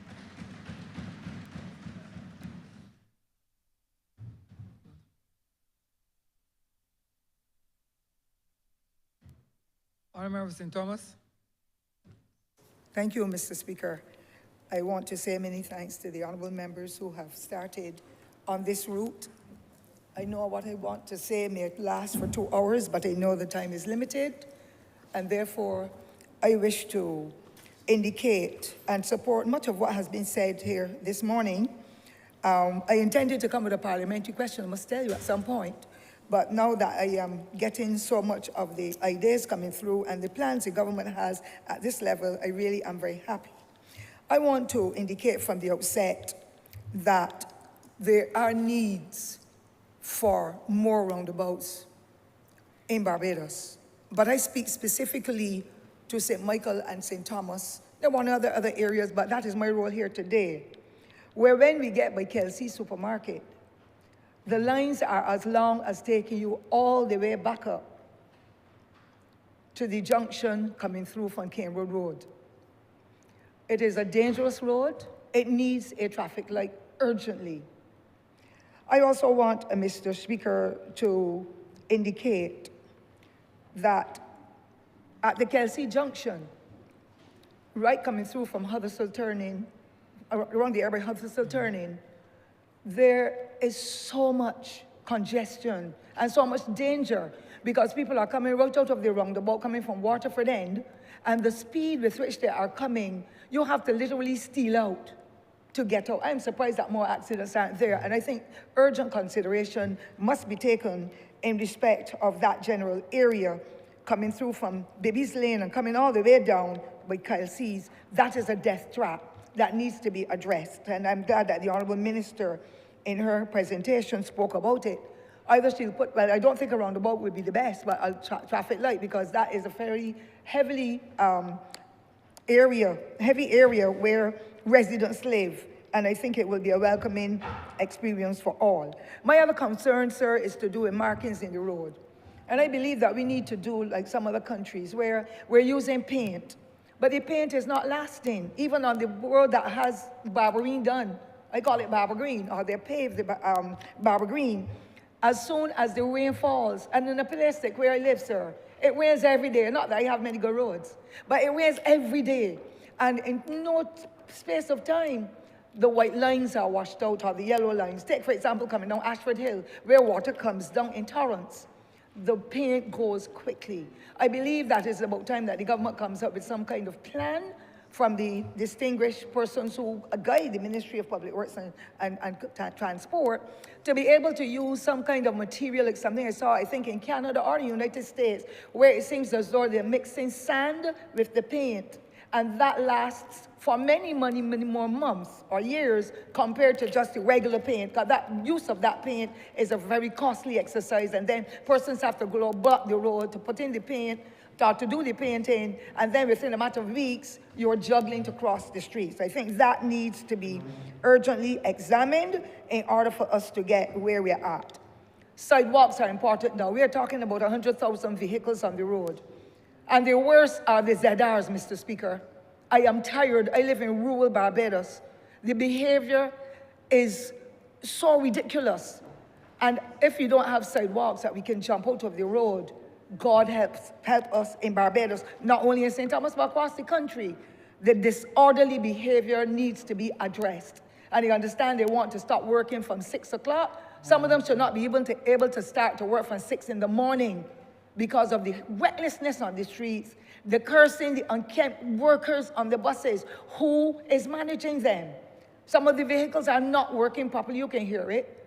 Some of them also, you can tell that They're not stopping at traffic lights. They're doing as they like. Somebody has to control these ZRs. And I pray to God, Mr. Speaker, that none hits me. Because if one hits me, I know I will have to die. Because I know that I will have to retaliate in a way that is not what is natural for me as a loving, kind person. I have a difficulty, Mr. Speaker, the loud music and the dirty lyrics. And they're always off route. So even the Sturgis route now is one of the worst that you could ever want. And to hear of school children who, when they get in, they don't take the bus fare from the school children. They're telling them they have to pay full fare, if not get off. Or they're putting out little children and putting in adults in order to facilitate the traveling for that adult. And little children are knocking all around the road. It is wrong, and we need to address it. This country is going down a terrible road with those public service vehicles, particularly the ZRs. But I wanted to say, Mr. Speaker, let me get to St. Thomas, because I might have to call that now lost to a mass. With the challenges that we are having, and I must tell you, the Honourable Minister has been trying, and I must thank sincerely the Permanent Secretary and his staff who did a tour with me 3 Fridays ago. And they actually saw. I understand that in St. Thomas it rains every day. And therefore, we're going to have lots of water. The drainage is poor, and so bridges are being damaged. There are many challenges. But I want to indicate, Mr. Speaker, I believe that more can be done for us in rural Barbados where it rains every day, and there are not proper channels where the water can go off the road and make life better for us. Yes, I have gotten some improvement, but it is unsatisfactory at this time, especially now that the road is closed at the Bridgefield area, and people have to be juggling all over and to go through those dark roads, not even a tower light to go through Vaucluse, Mr. Speaker. So you can imagine me going to a little fair, going to something wherever in the night time, driving as a single woman. And then I have to go through those lonesome roads, 3 and 4 acres. So, 3 and 4 miles of darkness, and it really is not accommodating at all. The people in the parish are extremely upset at the way it is being done. And therefore, I want, Mr. Speaker, to indicate as well that there seem to be no synergies with the agencies that offer services to Barbados. I know in the past, a Barbados Labour Party administration under the Honourable leader from St.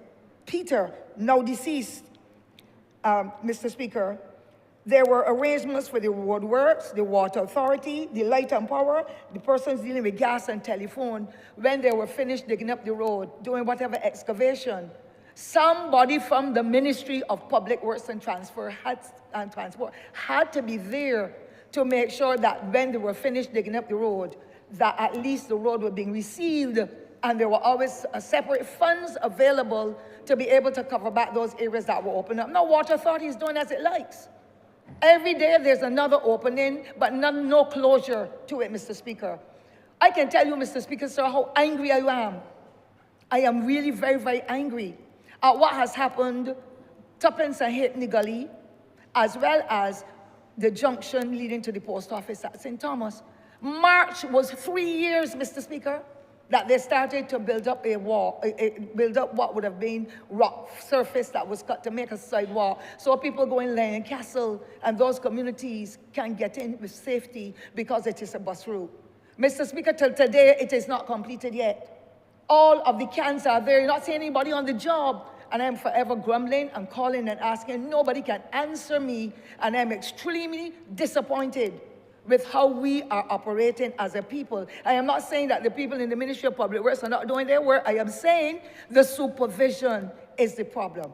And therefore, I would wish for something to happen as soon as possible and make sure that there's some officer or some officers in the Ministry of Public Works who, when the telephone company is going to dig up, or the water authority, or whichever entity, that those people come back, because it's always in the money in the budget. And if they dig up the road, Mr. Speaker, and displace people, they should be able to use their budget to come back and reseal it to make safety on the road for all of the road users. I also want, Mr. Speaker, to indicate that there are other challenges. Even the telephone company now where there are vines growing on them that they're reaching down to the ground. And they can carry you now, Mr. Speaker, to the junction of the Vault Road and Carrington's Village. You cannot see ahead. The transport buses are passing there. Every tree and every piece of wood is just destroying the roof of the buses or the trucks or whichever other vehicles are tall like that. So where are we in this respect? And I hurt because it is happening under our watch. And it's not because the workers are not working in the ministry. It is because somebody has to be assigned specifically responsibilities or a team to make sure that that aspect of it happens. I also want, Mr. Speaker, to talk about the lighting, because we're in rural Barbados, so we hardly have any lights. But when you go down that Lancaster Road, Mr. Speaker, from St. Thomas Parish Church all the way down to nearly St. Lucie, it is the poorest lighting you could ever want, or none at all. And for many, many kilometers, there is no lighting at all. When people get off the bus and working in the hotel, and they have to walk down to go down through Lancaster, to get down through Morgan, or they have to go to any of the communities, it is stark dark. They have to ask families and friends to come and meet them at the bus stop because of the darkness. I believe that we too in rural Barbados deserve the benefits that the rest of this country receive whenever it happens. My other request, Mr. Speaker, first, sir, is for an urgent light. I've written a question on it, not a parliamentary question, but a question as a resolution in another place, because when you get to the Warren's Polyclinic area, there are 3 pedestrian crossings. One nearest to when you come out of Warren's, coming to the Polyclinic, and the traffic is flowing there heavily. I don't understand why Barbadians don't seem to understand that you slow down when you come to a roundabout. And right by that roundabout, there's a pedestrian crossing. By the time you get to the Polyclinic, on your left, if you're coming from Jackson, there is another pedestrian crossing. And then when you go to where the ZRs will park illegally, there is another crossing. For me, the crossing that is closest to the roundabout, coming from Huddersfield, turning and coming down, or coming up from this section over by the, I'm trying to remember the name of the roundabout now, but if you're coming in from Redmond's Village and so on, coming towards town, those pedestrian crossings are too close. No, the ones bringing you to the same Warren's Polyclinic. And I'm making that case because I request traffic lights to be placed there at Warren's, nearest to where the junction is. After you pass Warren's entrance, there is a bus stop. The bus stop and the pedestrian crossing are almost simultaneously working together, which is against any practice at all. But if a traffic light is put there, as soon as you come out of the roundabout and you come to pass the entrance to the Polyclinic, then put a pedestrian crossing there. A pedestrian crossing is there, but hardly anybody respects it. A traffic light or a light like the one you put by the schools, where that light flashes all the time, because you're talking about individuals who come with walking sticks. They come with wheelchairs. They don't have anybody to bring them. Somebody assists them to get over the bus or whatever traffic they're in. You have some who have prostheses. There are some of them who are so elderly, they can't get across the road, and that road has about 3 lanes because one turns into Eden Lodge Terrace or whatever it is called. And then to compound it all, the ZRs line off to block off even the Eden Lodge Road. Sometimes it's 3 and 4, and I'm thankful within the last few weeks, the police officers are there. As soon as the police officers leave, Mr. Speaker, they go back and block the entrances again. And when you're crossing, to go across from either side, it is the most dangerous thing you could ever want. I have never seen a society fall apart with discipline in this way at all, because we believe that we should give people freedom. And when you give them the freedom, the latitude, they can do as they like. We have to bring back law and order in this country if we are to continue to live safe and well. The other thing I want to say, Mr. Speaker, is to do with the bridges. The honourable member would have mentioned that in her presentation. I have about 6 bridges in St. Thomas. Again, I want to thank the permanent secretary and his team. I drove in a vehicle that was like a ZR the last 2 Fridays. And I was really very happy that I was accommodated. The honourable minister gave the permission, because St. Thomas hardly has 3 roads now to lead to our houses. And it really is heart-wrenching, Mr. Speaker. You are living on a section different from mine. But where we are, Topping St. Anthony Bridge is ready to collapse. Endeavour Bridge broke about 10 years ago, and the last administration brought in the workers, and we thought that they would have fixed it. People who are living in Lancaster, Mr. Speaker, if there's an accident in there, there has been recently, nobody can get out if they're living beyond that. Because the Endeavour Bridge that would have taken you off to the Hyman Hill Road to get out as an escape road, that is no longer there. I want to recommend, Mr. Speaker, sir, that we get it back, because that is what will help to ease residents, that they can get to work, that they can get to wherever they have to go, instead of being marooned in the village that they were born and raised in. That is another matter of concern that I would like to see, Mr. Speaker, come to fruition. Now, we have problems with bus stops, but you know I live in the heart of Barbados, Mr. Speaker, and when you trample the heart, you take away the whole body.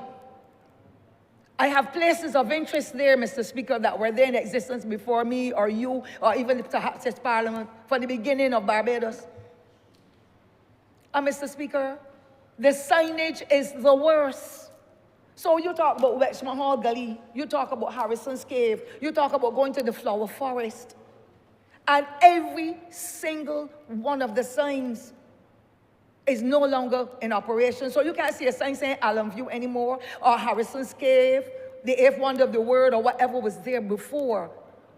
And I'm not saying again that the persons are not doing their work. I believe that there has to be some segmentation of community, of not just community groups, because people in the community at Allen View are top of the line when it comes to Harrison's Cave and so on. But because of the signage that is so poor, can you imagine visitors coming to the island, Mr. Speaker, and rambling, going all the way down Springvale, St. Andrew, when they want to get to Harrison's Cave, because the signage is gone and nothing has been done over the years to be able to treat to it. And the same thing with if you want to go to the Flower Forest. Now, Mr. Speaker, I'm going to conclude in a minute. There are too many challenges, and there is nobody to give us the answers in the way we would like.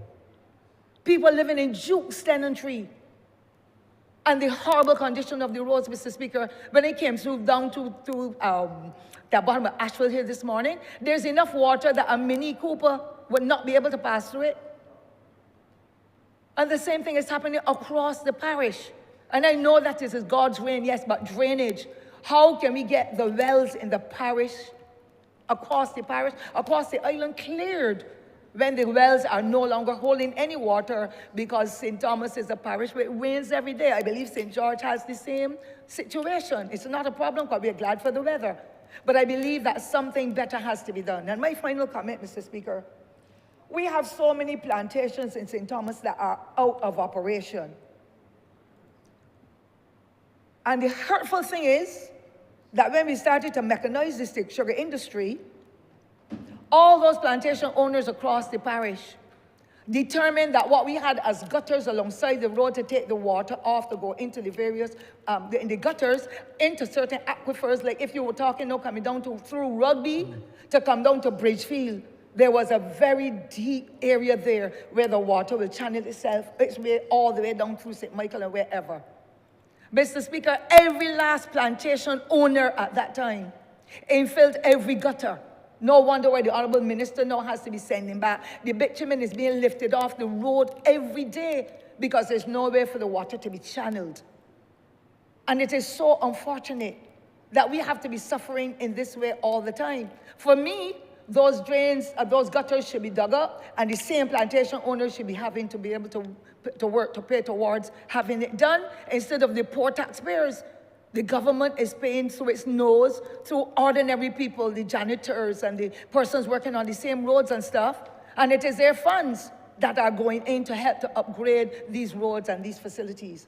And I believe that there must be some arrangement. When you talk about Vaucluse Plantation, when you talk about Canefield, and these are people that all have millions of dollars, they're not doing anything about it.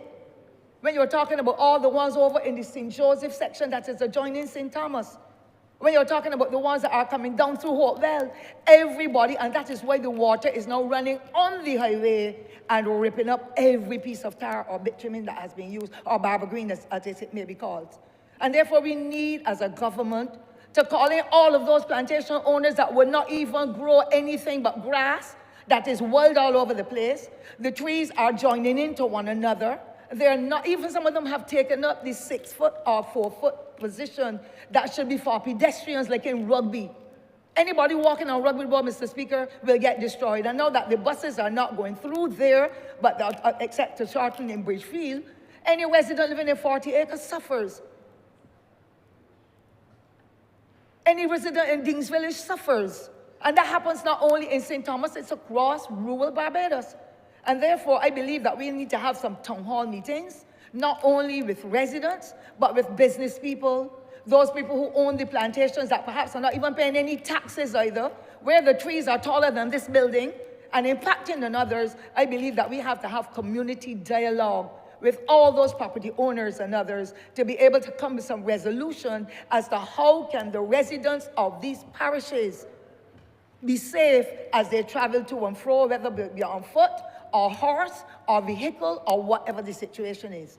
And so I would have taken the 2 hours, Mr. Speaker, because I've shortened what I want to say, but there are so many challenges that I did not know where to start. And I also want finally to say to the residents, not only of St. Thomas, but across Barbados, when you repair your house and you see a ravine, or you see some kind of depression, you don't just take the galvanized that you don't want, or the wood, and put it in it, because that is another artery or tributary where water has to go in order to get into the aquifers. A lot of communities are doing that. I should not have said finally, Mr. Speaker, because I need to just say at the end of it, Vaucluse Road, where the Ministry of, no, not just Transport or what's now, the Ministry Clean and Green, Environment, was forced, Mr. Speaker, to go into the Vaucluse artery. Shop Hill, Vaucluse, the same Hangman's Hill, the same Jack in the Box Gully and Grandview, to go to remove hundreds of tons of things that are illegally dumped. They cleaned it up for the motor rally just last month. Removed all of it. I have all the photographs and everything, Mr. Speaker. Would you believe, Mr. Speaker, sir, mattresses, all the old stoves and the equipment in canteens or in hotels lining Vaucluse Road again, Mr. Speaker? It is hurtful, it is shameful. Where are we going with the free education? When we know that when that illegal dumping is taking place, it's going to harbor vermin and so. And unfortunately, some of the people who are removing that kind of refuse from the places are being paid for haulers to dispose it in the mangrove landfill. Every road in St. Thomas now, Mr. Speaker, sir, that is a road that would not be having houses and so all through jukes, the mattresses, the old stoves, the old fridge, on top of Shop Hill, every little artery that you can see as a carrot road, Mr. Speaker. I want for the health inspectors to continue to do their work. I had a visit with them too, and they did a fairly good job. But I want all of the synergies to come together.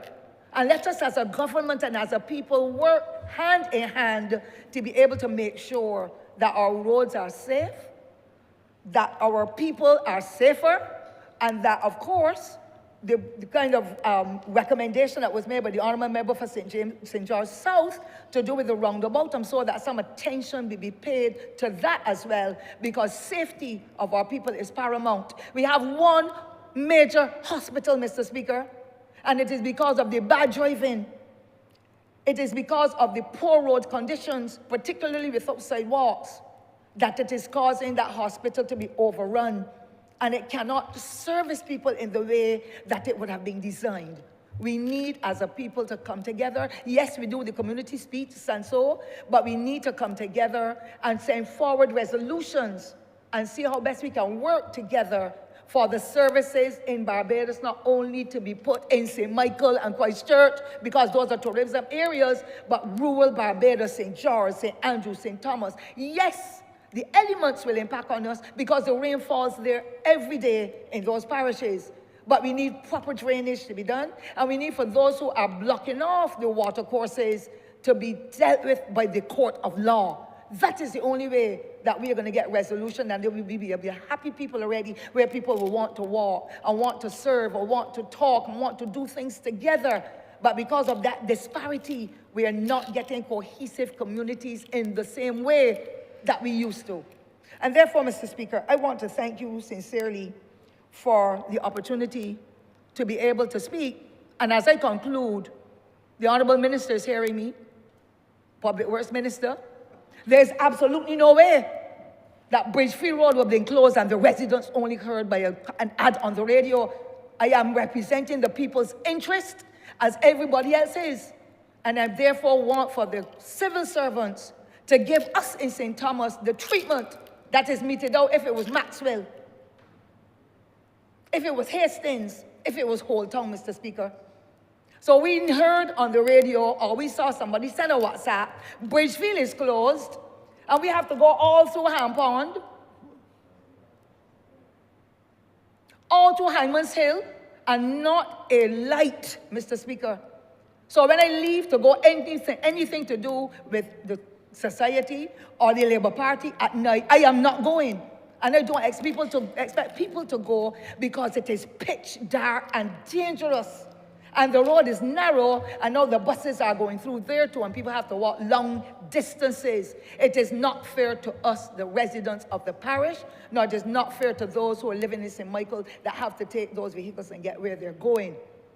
I ask you, Mr. Speaker, I thank you, I should say, for giving me the privilege, and I want for us to have some dialogue with the public in a different way. We are doing many things that are pleasing people, but when it comes to the roads, and when it comes to drainage, and the other entities, the water authority, the light and power, the telephone company, the gas company, who in the ministry is responsible for following those projects, or who in the ministry is working with the private contractors who are doing work on our behalf to say this road has to be paved. In your contract, there has to be some money that you will reseal what you have dug up. I just want to get some answers, Mr. Speaker, sir, because at the end of the day, when I sit in my little village house, people holler, Miss Ford, you know you're a good woman, but you just don't do nothing no more. You ain't doing no more for me, Miss Ford. And I cannot answer because they are feeling the pain and the suffering as all of us are as a people, because we will get challenges in the community where we live. But I want more efforts and more funding and more services to reach the people of the parish of St. Thomas, whether it be Redmond's Village, where the Honourable Member for St. James Central is, or whoever. The heart of Barbados is St. Thomas. We want to be able to receive those benefits that others receive. I am not going to be quibbling now about any roundabout, because if I don't have a good road, the roundabout will not make a sense. I thank you, Mr. Speaker. Honourable Member for St. Lucie. Mr. Speaker, I rise to make a brief contribution to this important debate.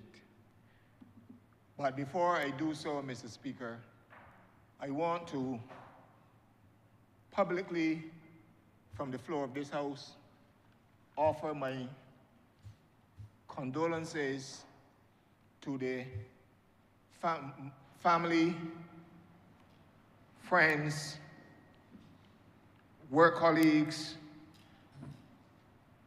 and all such persons who would have been known or would have known the late Alvin Toppin, who was supposed to be my opponent in St. Lucie. Death has no barriers, and I am truly saddened at his sudden passing, as I went to express my deep condolences to his parents, who are constituents of mine, on July 3rd, 2025. My condolences to him and his family and his work colleagues, etc.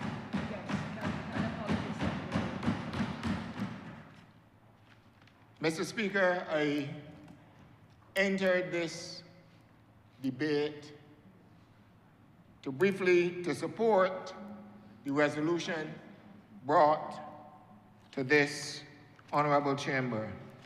And I'm not going to take as long as my colleague, the honorable member for St. Thomas, who has some very copious notes made, and who made a very valuable contribution highlighting the issues and the problems that we in that represent rural constituencies face from time to time. And I can identify with a number of those things, those matters which she raised. Mr. Speaker,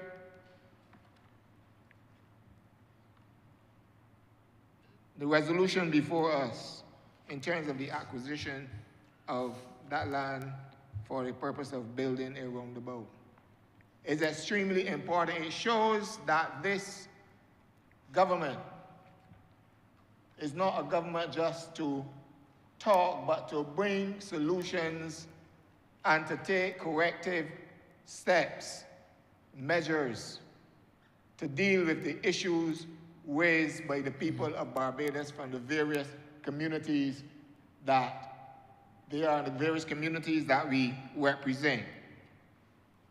We hear the people, Mr. Speaker, and we respond. We may not be in a position to do it immediately because you have to have the various resources and such like to be able to deal with a number of these matters. And a lot has been done already in the past 7 years by this administration and the administration before that. I mean the administration between 2018 and 2022. Not the other one before. But we have responded to the challenges, the number of challenges that we have encountered over the past 7 years. Mr. Speaker, from water,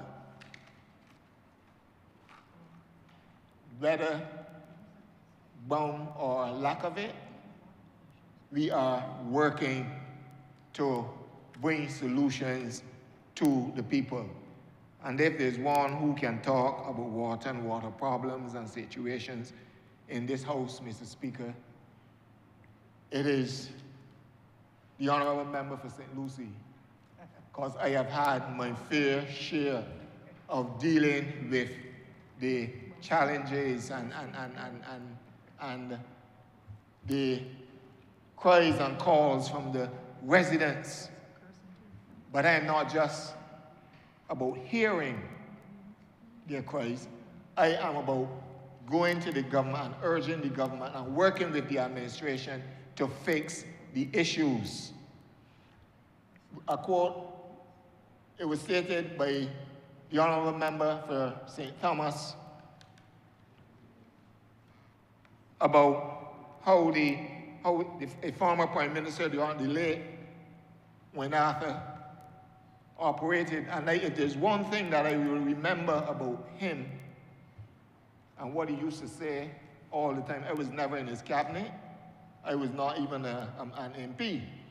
But I know in my following his various speeches and so on, he would always use this phrase, face it and fix it.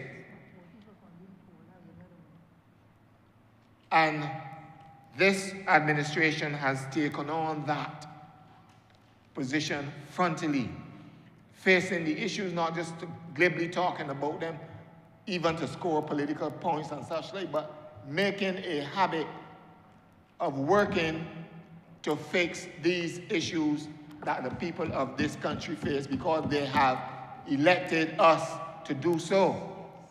And we must be in a position to be able to report to them whenever we go back to them, to report to them of all those matters which we have been able to address and which we have put processes in place even to continue addressing, Mr. Speaker. Now, I heard the and there's a lot being spoken about roads, etc. today. The agencies that we have in this country, I would say, they need even more than they do to work together. I know, and I've said, people have complained and are complaining about roads and such like. But equally, they're also complaining about groundwater. But I've had reports and conversations ever since the massive mains replacement that is being undertaken in St. Lucie. And I can say they have now set up stations in Maycosters to work on from Checker Hall to Broomfield to Greenwiches, all those areas, Connelltown, all those areas, Mr. Speaker, Colleton, to be able to replace those mains. And there's a lot of work happening. There's a lot of work happening in the constituency. But before you can pave a road, it is important because we have had a number of roads paved. I also want to express my thanks and my gratitude for the 2 additions that we've had at Chance Hall and Gemmett's Road. I want to thank the Honourable Minister and the Parliamentary Secretary for so including those districts, those communities in St. Lucie or in the program with the Scotland District Rehabilitation. We have benefited, and it is a lot more than we got under a former DLP administration after 24 years, Mr. Speaker. Truth must be told, and my mother, or my late mother, always taught me to be grateful and express gratitude. And on the behalf of the people of St. Lucie, we're not finished yet, but I want to be grateful and express the thanks for what has been done so far. I also want to take this opportunity very quickly before we get back to the substantive matter before the House today, to thank the Ministry of Transport and Works as well for the effort, even though it has taken some time, for the effort that they are making, and I assure the people of Pike Corner and Well Road and Cove and Little Bay that we are working. You have asked me questions, and we are working to complete the bridge, a proper bridge, and do proper road work so that people in those areas can properly access their homes. It's always people for persons to speak about those who live on the front road, so to speak. But there are those who live across through the gaps that we are fixing that road to be able to facilitate their travel in and out of their homes. And I want to say to them that as far as I am aware, the tender for the work, to complete the work, will soon come back in, and I've had discussion with the Honourable Minister, keeping me informed, Mr. Speaker, so I can share with them, not just from this chamber, but Mr. Speaker, when I interact with them on my way to and from church on a Sunday morning, I have to pass that community. I have to pass those communities. And I want to express my gratitude for the work. The task left was a great one, Mr. Speaker, but little by little we are dealing with it, and we are going to get things done the way they ought to be done for the benefit of the people of those communities. But let me get back to the resolution, Mr. Speaker. This government has always placed people first. And sometimes you may not get what you want when you want it, but rest assured that as long as I am your MP, this is speaking directly now to the people of St. Lucie, as long as I'm your MP, I will continue to agitate and continue to humbug humbug people. I believe when the Honourable Minister of Transport and Works look at her phone, she sometimes might be saying, wait, he again? You know, but and she would tell you, I've had some very direct conversation with her in relation to my messaging and stating clearly, not beating around the bush, stating clearly what is happening or what the people are annoyed and upset at. I also said to the residents of Crab Hill, I know it has been a long time that you're waiting. You're waiting, the ZR men, the minibus men, the busmen, the pedestrians, and I know that you are complaining bitterly about the state of the road in Crab Hill. But I assure you that work on that area will begin very, very soon. And they tell me where soon is not on a date. I can give you a date too, because I've had I have conversation with the minister, and she's assured me what we are doing. We are just going through certain processes now to be able to start the work, because we don't want to do, people sometimes have grown to expect fast work, and they kind of appreciate improper work, but we don't want to do, we want to do, and we will be doing a proper road. Also looking to take things like drainage into consideration and so on, because drainage must be part of any improvement anywhere across this country that you are doing. If you do not put drainage in place, then you're open up to all sorts of problems, and also to the work that you are that you want to do go into waste, because if the drainage is not complete, then completed properly, then the work that you are doing will eventually come to naught, because the water will take it up and carry it God knows where. So I want to assure those people in Crab Hill and Cold Scale and Content, in Harsons, all those persons, the WhatsApp messages I get, I assure you that I continue to work with the ministry and bring not just a solution, but a proper solution to your challenges that you have had. Mr. Speaker, this resolution was brought by the Honourable Member for St. George South, who is Minister of Housing. I just want to send him or to ask him, and I know that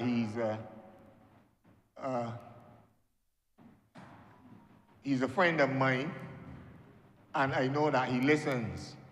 I want you, Honourable Minister, to remember the people at River Bay. I want the vesting of that land at River Bay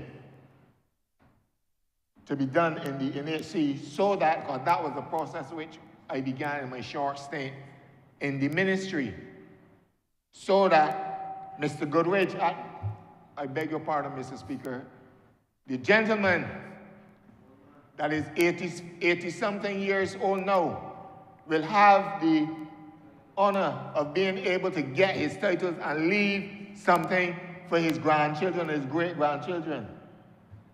There are just 15 houses in that community, Mr. Speaker, who will benefit when that vesting is done and they are able to purchase the land and to get their titles through the NHC. And that's just what I'm asking the Honourable Minister of Housing.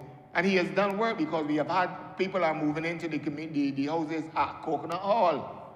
So work is being done.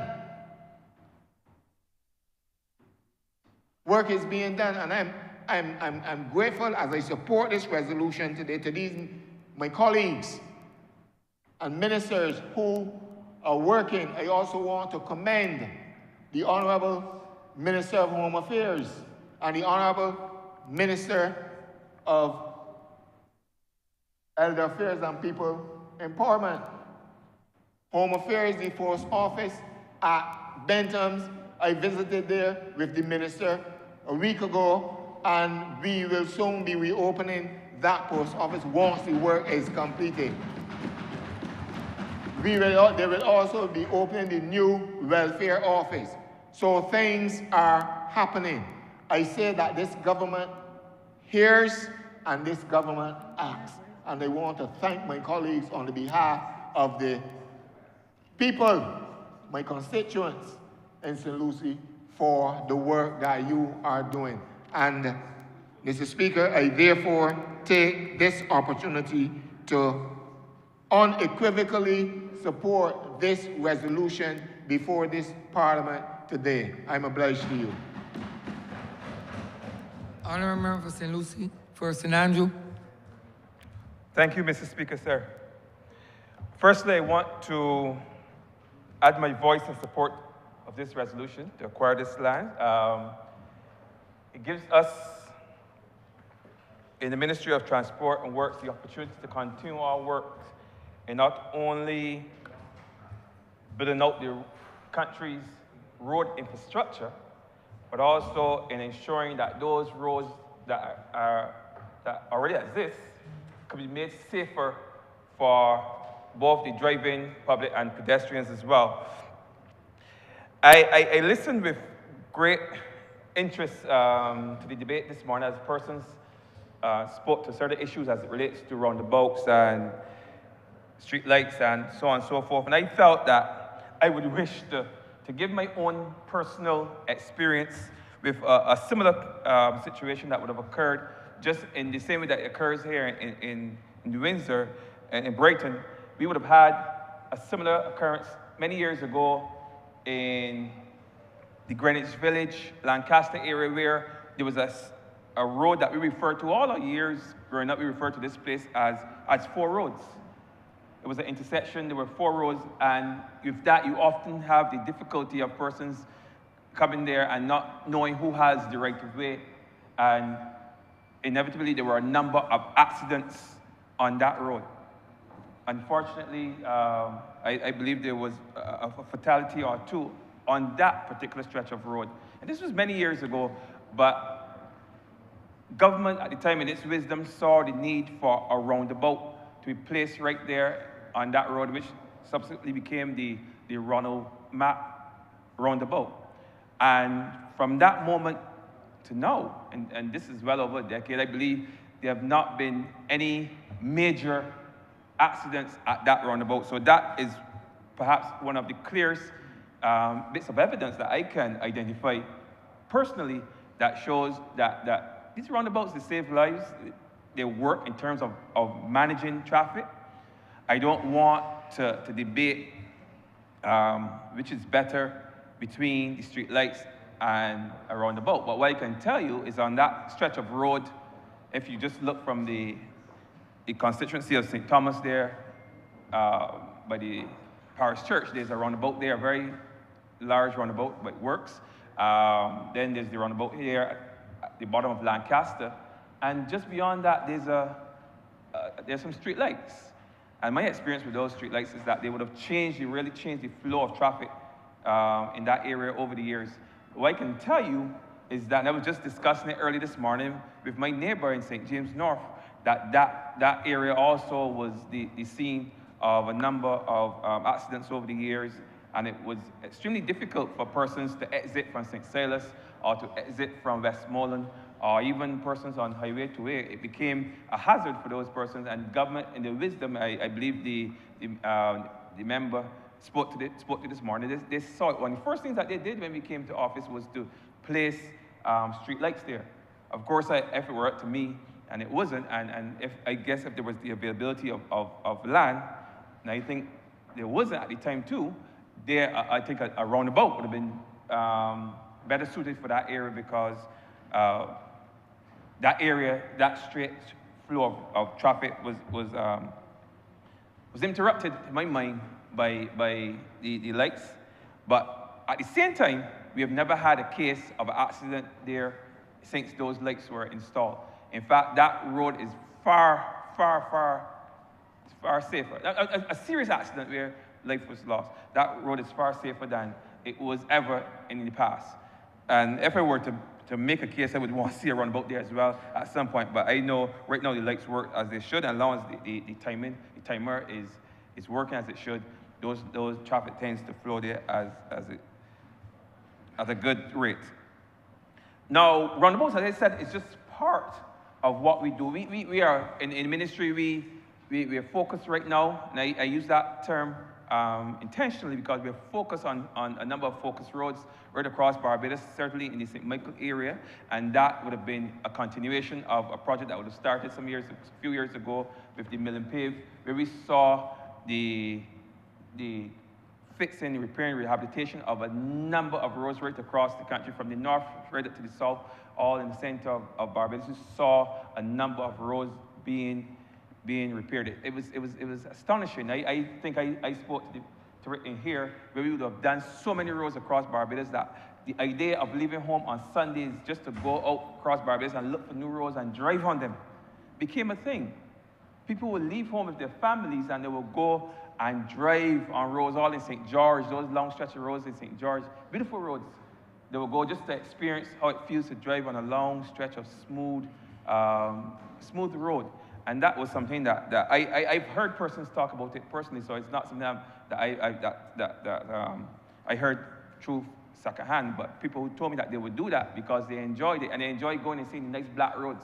These are things that were fascinating some Bajans. So I know that that road project impacted people in more ways than one. Those who would have to use those roads to get to and from work and get home in the afternoons, they were happy because obviously smoother roads are safer. Potholes, yes, some people might want to give you the impression that they're safer, but in fact, when you're driving on a road and you hit into a pothole, you could very well lose control of your vehicle. So I would never make a case that potholes make driving safe anywhere.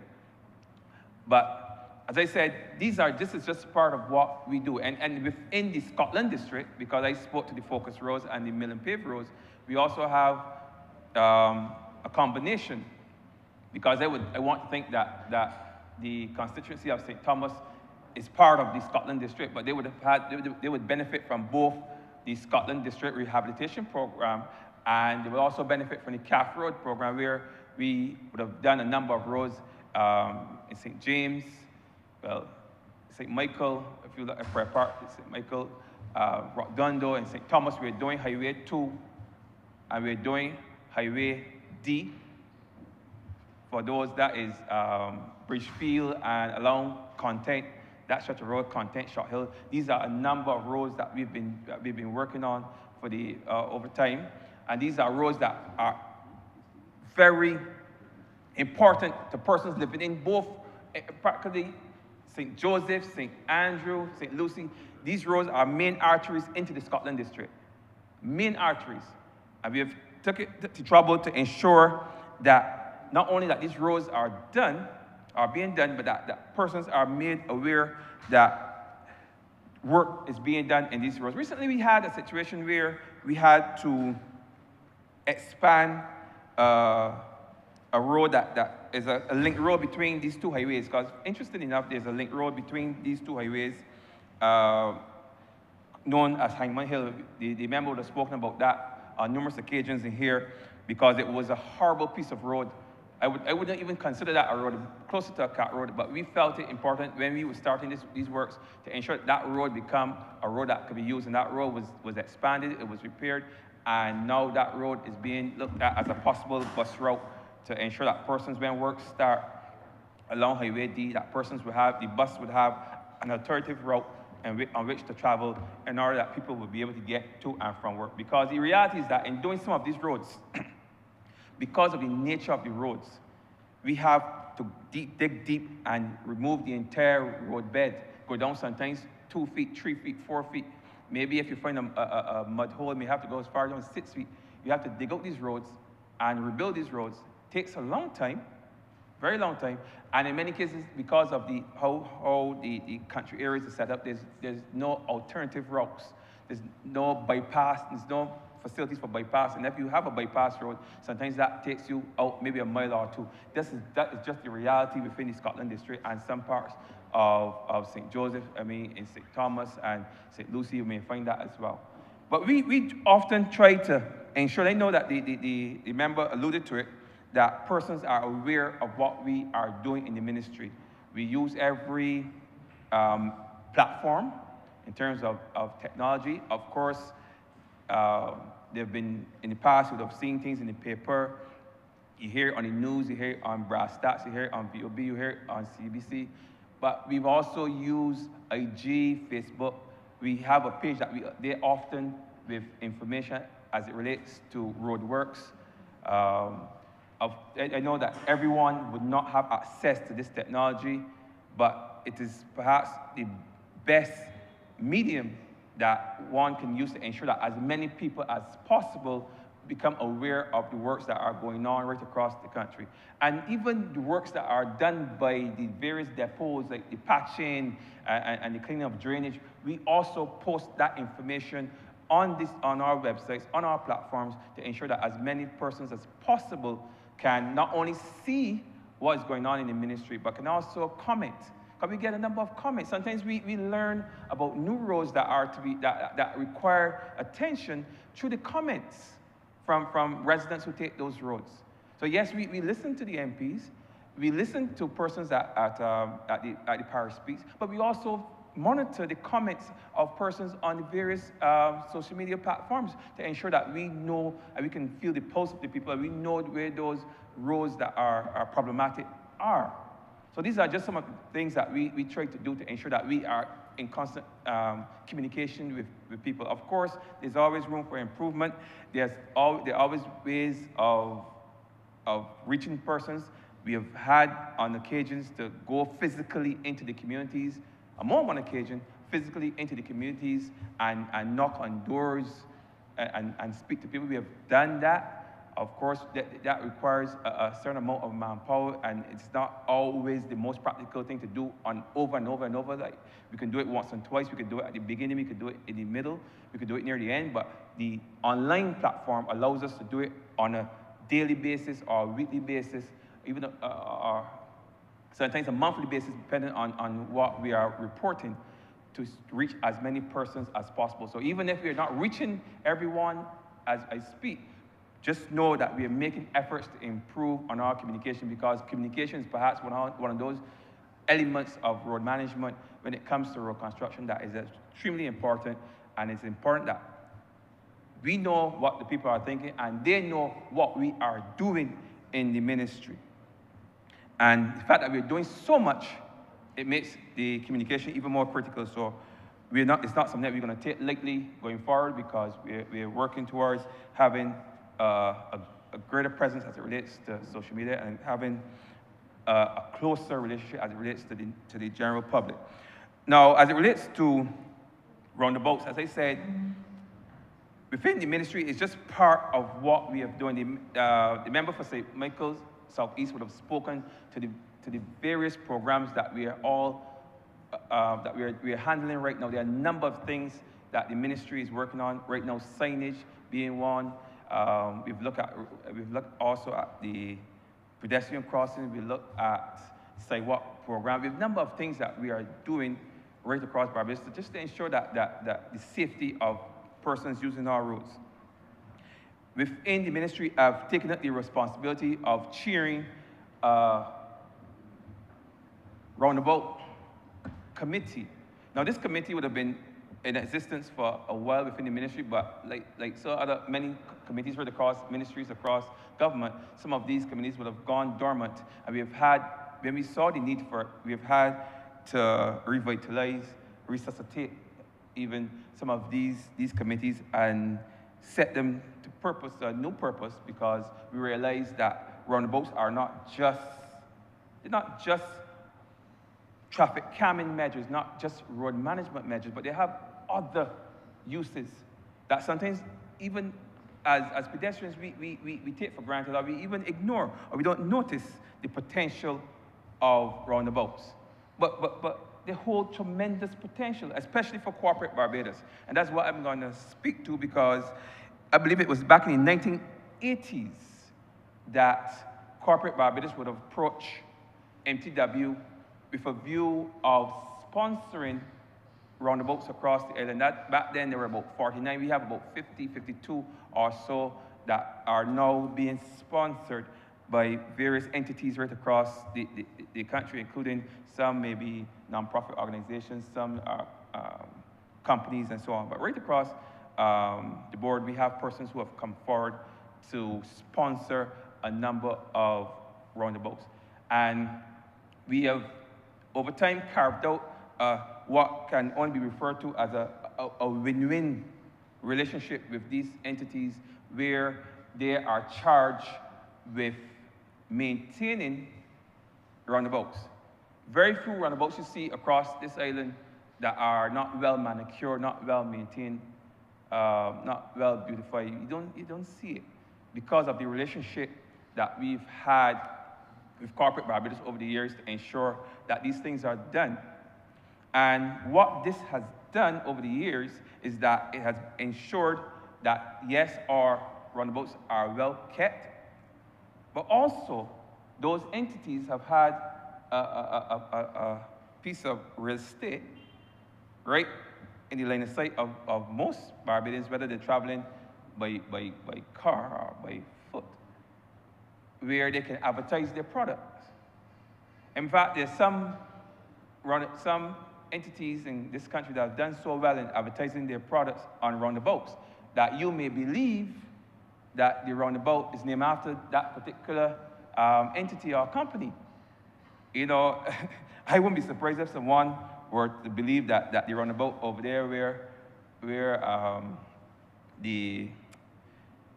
Sir Garfield Sober's statue was before it was relocated to Kensington, I wouldn't be surprised.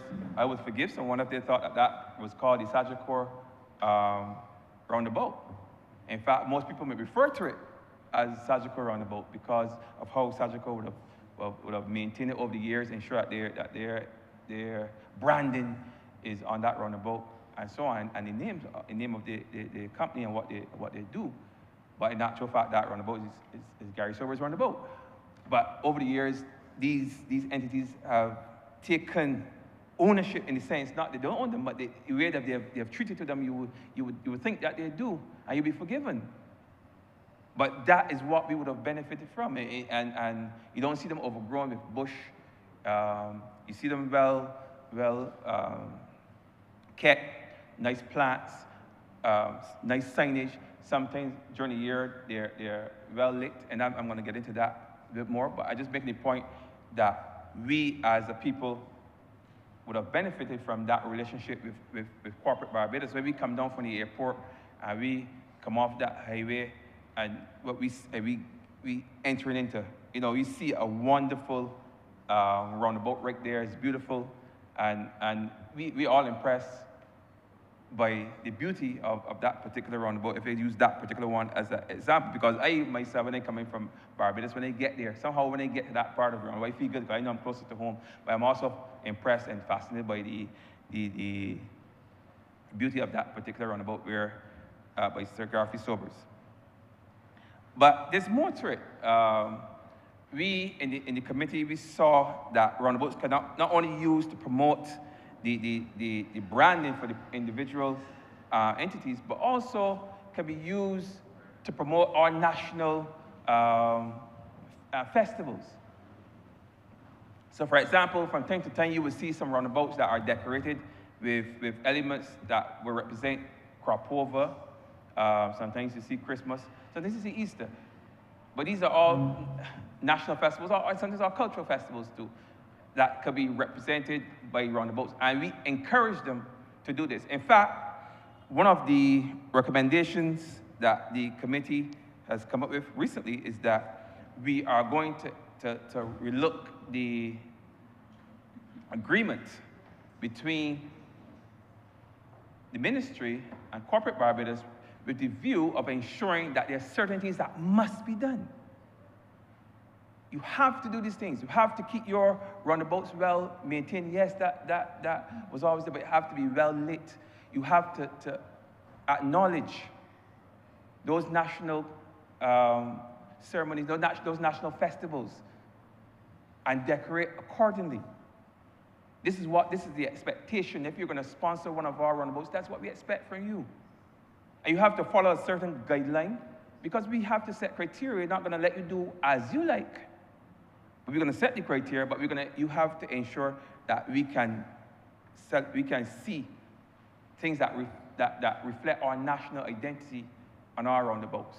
Right now, if you go around certain roundabouts, you see aspects of the National Cultural Foundation, their signage, their branding. You see that. And those are requirements because we understand, just like they understand, the importance of that piece of real estate in terms of promoting their businesses. We also understand the importance of that visibility in terms of promoting our culture. So those are things those are requirements. It's mandatory going forward when we finish build out the committee and what we intend from our sponsors, because we're still reaching out to them and calling them in to discuss it. And those who are listening would want to contact the ministry to ensure that you are brought up to date with the plans going forward with the various roundabouts that you may be sponsoring. Having said that, one may identify a roundabout or two here and there that might have looked unkept for a bit. And there are a number of reasons why this might have happened. And in our investigations, we have seen that one or two roundabouts would have been sponsored by companies. Those companies, over the years, might have been sold to other entities or closed down. And communication back to the ministry was not made, stating that the company is no longer interested or in a position to sponsor the roundabout, and some of those roundabouts might have been remain in the state until obviously various other ministries that have the responsibility also for roundabouts or for beautifying Barbados would have gone in and cleaned them. But we've had very few cases of that happening, but we know that it has happened in the past where businesses have shifted, have changed ownership, but the new entity or new owners were not aware that part of the business was that they also sponsored a roundabout. So you got that. I mean, in reaching out, we would have corrected that, and that is a very small problem. But just in case we would have seen one that wasn't well kept, that is perhaps one of the reasons why that might have been. What we have realized also too is that these roundabouts have over the years provided, and these things that we don't notice enough, we provided a platform for our creatives, because those nice signage that you see on there, those Madasalis that you see painted on those roundabouts, they didn't just happen. Somebody had to create those things. Somebody had to conceptualize those things, and then somebody had to physically paint or print those things. It didn't just happen. Nothing happens by happenstance. That was the creative energies of some of our young, bright creatives, and that is what I see as an opportunity for persons to express themselves and make some money, because you're not going to expect persons to do it for free, but they express themselves, they show their creativity, and they also make a living in it too as well, make some money as well as those persons who are charged with cleaning and maintaining the roundabouts. The companies will sponsor them, but they're not going to clean them themselves. They're going to pay a landscaping firm, they're going to pay an individual, a young entrepreneur, to go out there and cut the grass and to garden and to maintain the gardens on the roundabouts, because some of them have some beautiful gardens on them. So these are things that people make money from every month, sometimes every week. You don't hear any talk about it, but it happens. And I think I would also say is a predecessor to the number of things that we have now had to roll out within our ministry. Because I don't have to tell you, I guess the same might apply to some of the other work ministries, but when I came into the NTW, November 27th this year will be 30 years ago, when I first entered the gates at NTW as a young supervisor B. We had about 1,500 workers. About 1,500. Now we have something looking like 430, something like that. Now, so we have to come up with creative ways of maintaining our streets and ensuring that the country is as beautiful as possible, remains as beautiful as possible. And that's why I think this here is perhaps the predecessor to Adopt a Kilometer, which works on a similar concept, where an entity sponsors a certain section of the highway, those long stretches of highway. ABC Highway, a good example. Highway 2A, another good example. And they put up their branding, the advertisements on that roundabout, and they pay people, sometimes from within the communities that the highways run through. They pay people to cut that grass, and we don't have to do it. We don't have to go into depots and look for persons or buy weed whackers to maintain and buy gas and buy string and all such like to give our workers to go out there and cut the grass every week or every month. They're doing those. They're doing that for us. And we drive and we see how beautiful those earthen drains and so on are next to the road. And we admire them, but the reality is that it's because of that partnership with corporate Barbados that those things are the way they are. We could have done it too, but it would be far more difficult for us to manage such a long stretch of road every day, every week, every month, every year. So that is another benefit. So the Adopt a Kilometer program is one predecessor, one benefit that would have come down from this relationship that started with the roundabouts. And then we have the beautification program, which is similar, where we engage, and instead of the corporate Barbados coming to engage us, we're engaging now the entrepreneur. We engage them through a contractual arrangement to select a certain area, and you keep that area clean too. So now, but this is more dealing with the bush, and you see, especially in the rural spaces, in the rural areas, where they're going and they're clean, as opposed to us having our workers do all of that work, where we know that we don't have the manpower, we don't have the requisite equipment and so on and so forth to do it. We've engaged and have formed these partnerships with various entities within various constituencies, and have persons now going out and doing that work.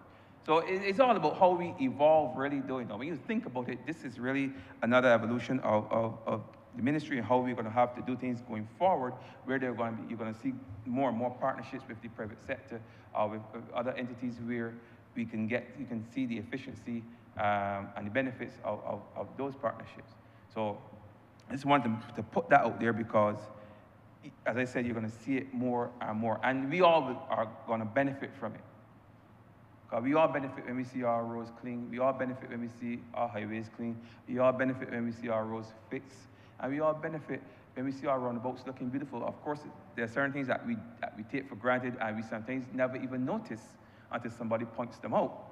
And perhaps roundabouts, as I said, not being a very sexy topic or subject area, it was perhaps one of those things that people never really put a lot of notice to or pay a lot of mind to, but in fact, it's something that is very important.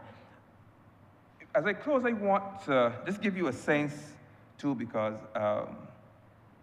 of the seriousness that we have taken in terms of what we are doing in the ministry as it relates to this particular committee, because it's not just our people, our technical staff, our engineers who are sitting down and making determinations as to what and how we approach the roundabouts in this country. Really, this is a thing, a committee that embraces the views of persons from different ministries. So the makeup is such that we have members from the Ministry of Youth, and that is primarily because over the years, through the I don't want to use the wrong terminology, but the Ministry of Youth has always been that ministry responsible for beautifying our roundabouts, especially around Independence, where we have the lighting ceremony and so on and so forth. Lighting was always important, so we always felt that a member from that particular ministry should be part of the committee. NCF, because of the creativity and the fact that they're where the creatives we would draw from, they also have representation on this here as well, on this committee as well. Also the planning department, we're going to be erecting things, so you're going to need advice from planning to ensure that we do not collide with any of the particular regulations or laws as it relates to erecting along our streets.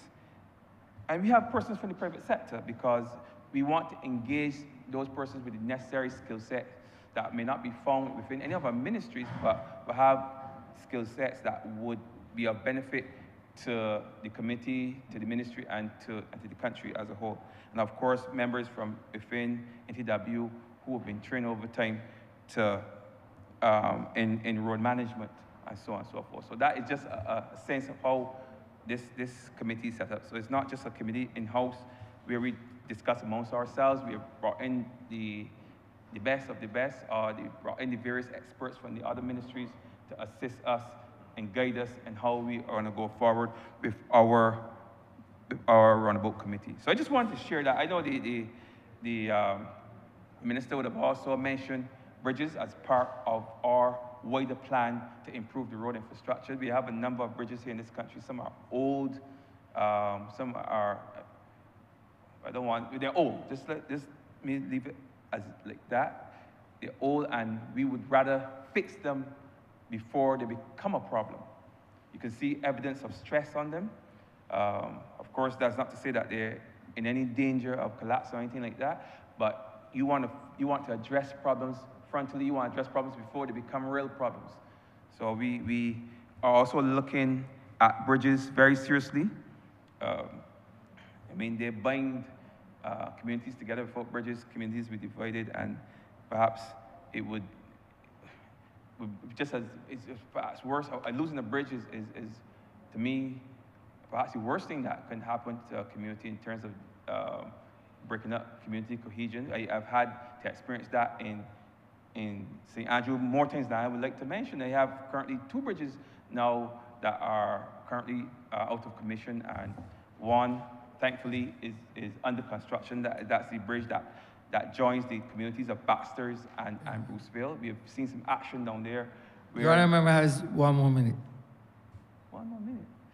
Where we're actually seeing some work in terms of the piling. Even as we are threatened by the rainy season, we are seeing the piling taking place, and we're using technology that will allow us to work even within the rainy season and get as much done as possible.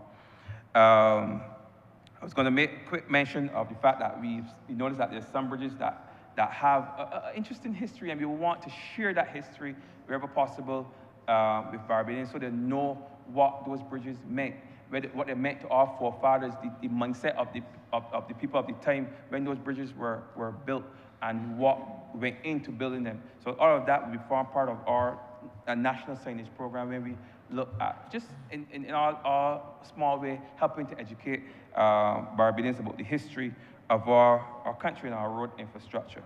So just to come back where I have started, I want again associate myself with this resolution. I want to support it, as it provides now an opportunity to make a section of Barbados, an area in Barbados which was to this point considered unsafe, make that area safe or safer. So with those few words, Mr. Speaker, I'm obliged.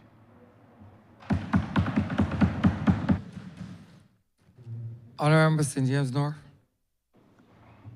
Thank you, Mr. Speaker. I rise to very briefly lend my voice to the resolution. And firstly, let me say that I support.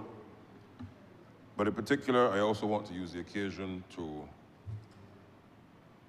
thank the Ministry of Transport and Works for its commitment to ensuring that the residents and constituents of St. James North have at their disposal roads that are fit for purpose.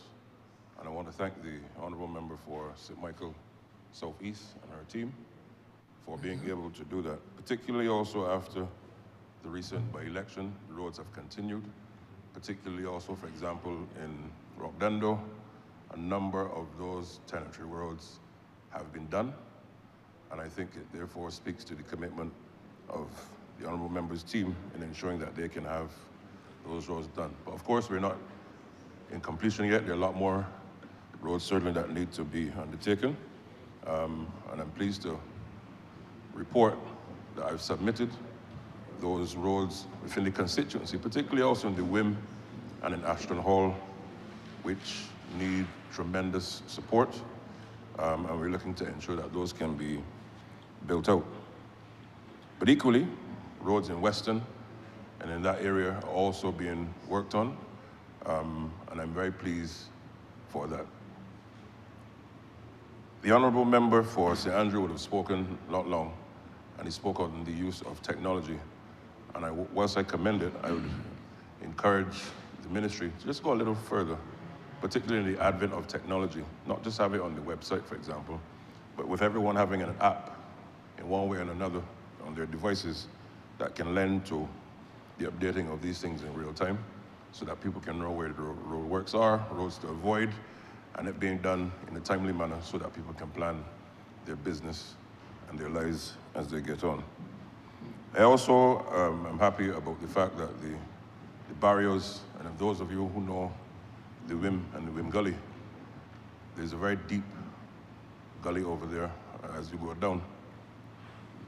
There's some barriers that have been there for a number of years that had broken away.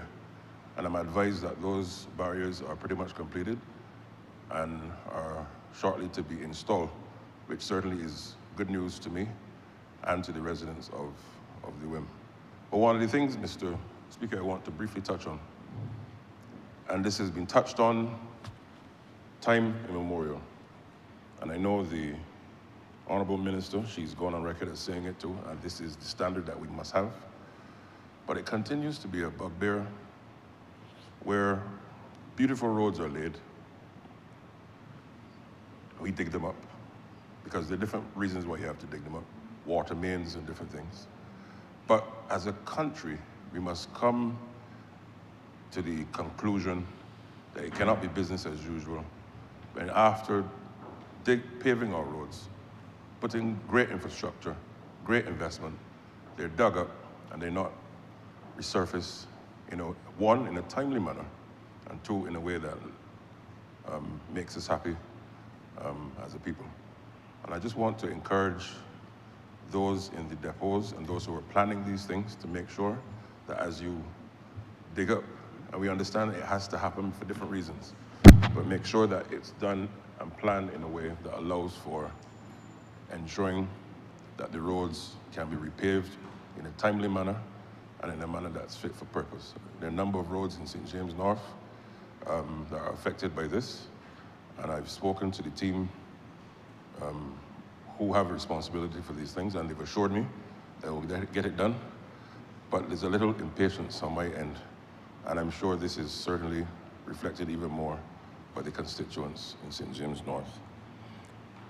And then, lastly, I just want to briefly touch not only on the quality of our roads, but the quality of our driving.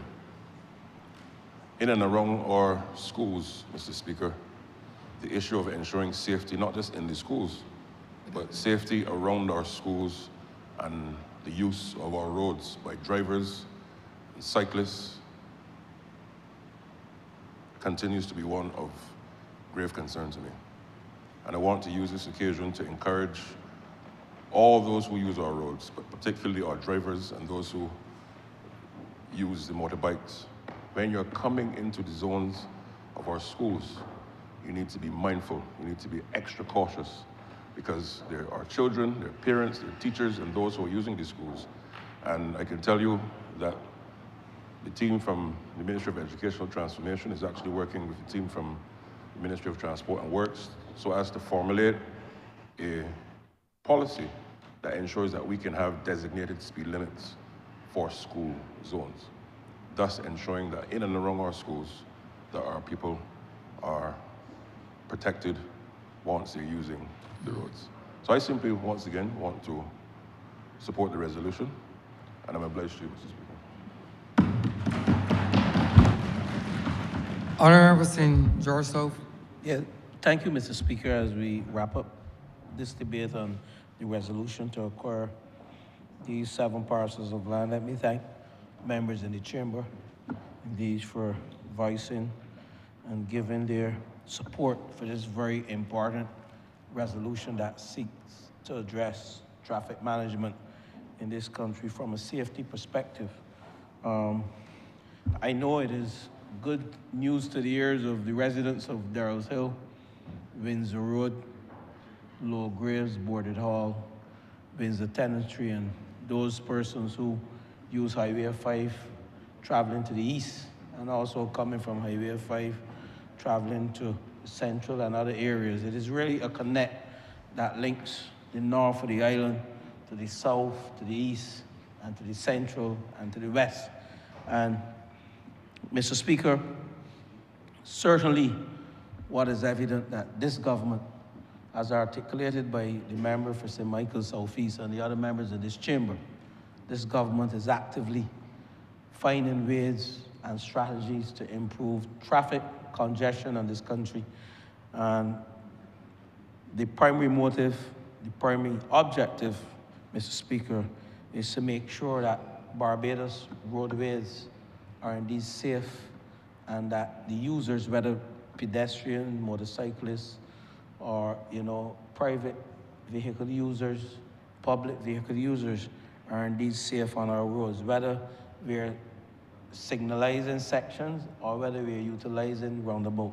So, Mr. Speaker, I would end by begging the road users, as the member for St. Michael's Southeast, to recognize these important structures, whether they're signal lights or whether they're roundabouts, and to follow the protocols and the instructions as we have articulated in a handbook for road users in this country. And that handbook, I just saw my 17-year-old utilizing it to get a little permit to learn to drive. And indeed, it was a little refresher for me when I looked at the handbook and I noticed some of the road signs and what not to do on the roads. And I think we all should take a look at it, ever so often, and to help educate some of our road users, because very often persons like myself who had a license in 1987, and that's years ago, we forget indeed, well, not me, but some persons around that age group, they forget the use of the signs and, and the markings of the road, what you can do and what you can't do. So, Mr. Speaker, with those words, I want to beg that this resolution to acquire 20,254.5 square meters of land, the 7 parcels of land at the Windsor Brighton Roundabout, now pass in this lower chamber. I thank you. The question is that this resolution do now stand pass. All those honourable members in favor, please say aye. Those against, please say no. We think the ayes have it. This resolution stands passed. Honourable Leader, Government Business. Thank you, Mr. Speaker. I beg to move the suspension of the House until 3 p.m. today. The question is that this honourable chamber be suspended until 3 p.m. All those honourable members in favor, please say aye. Those against, please say no. We think the ayes have it. This honourable chamber stands suspended until 3 p.m.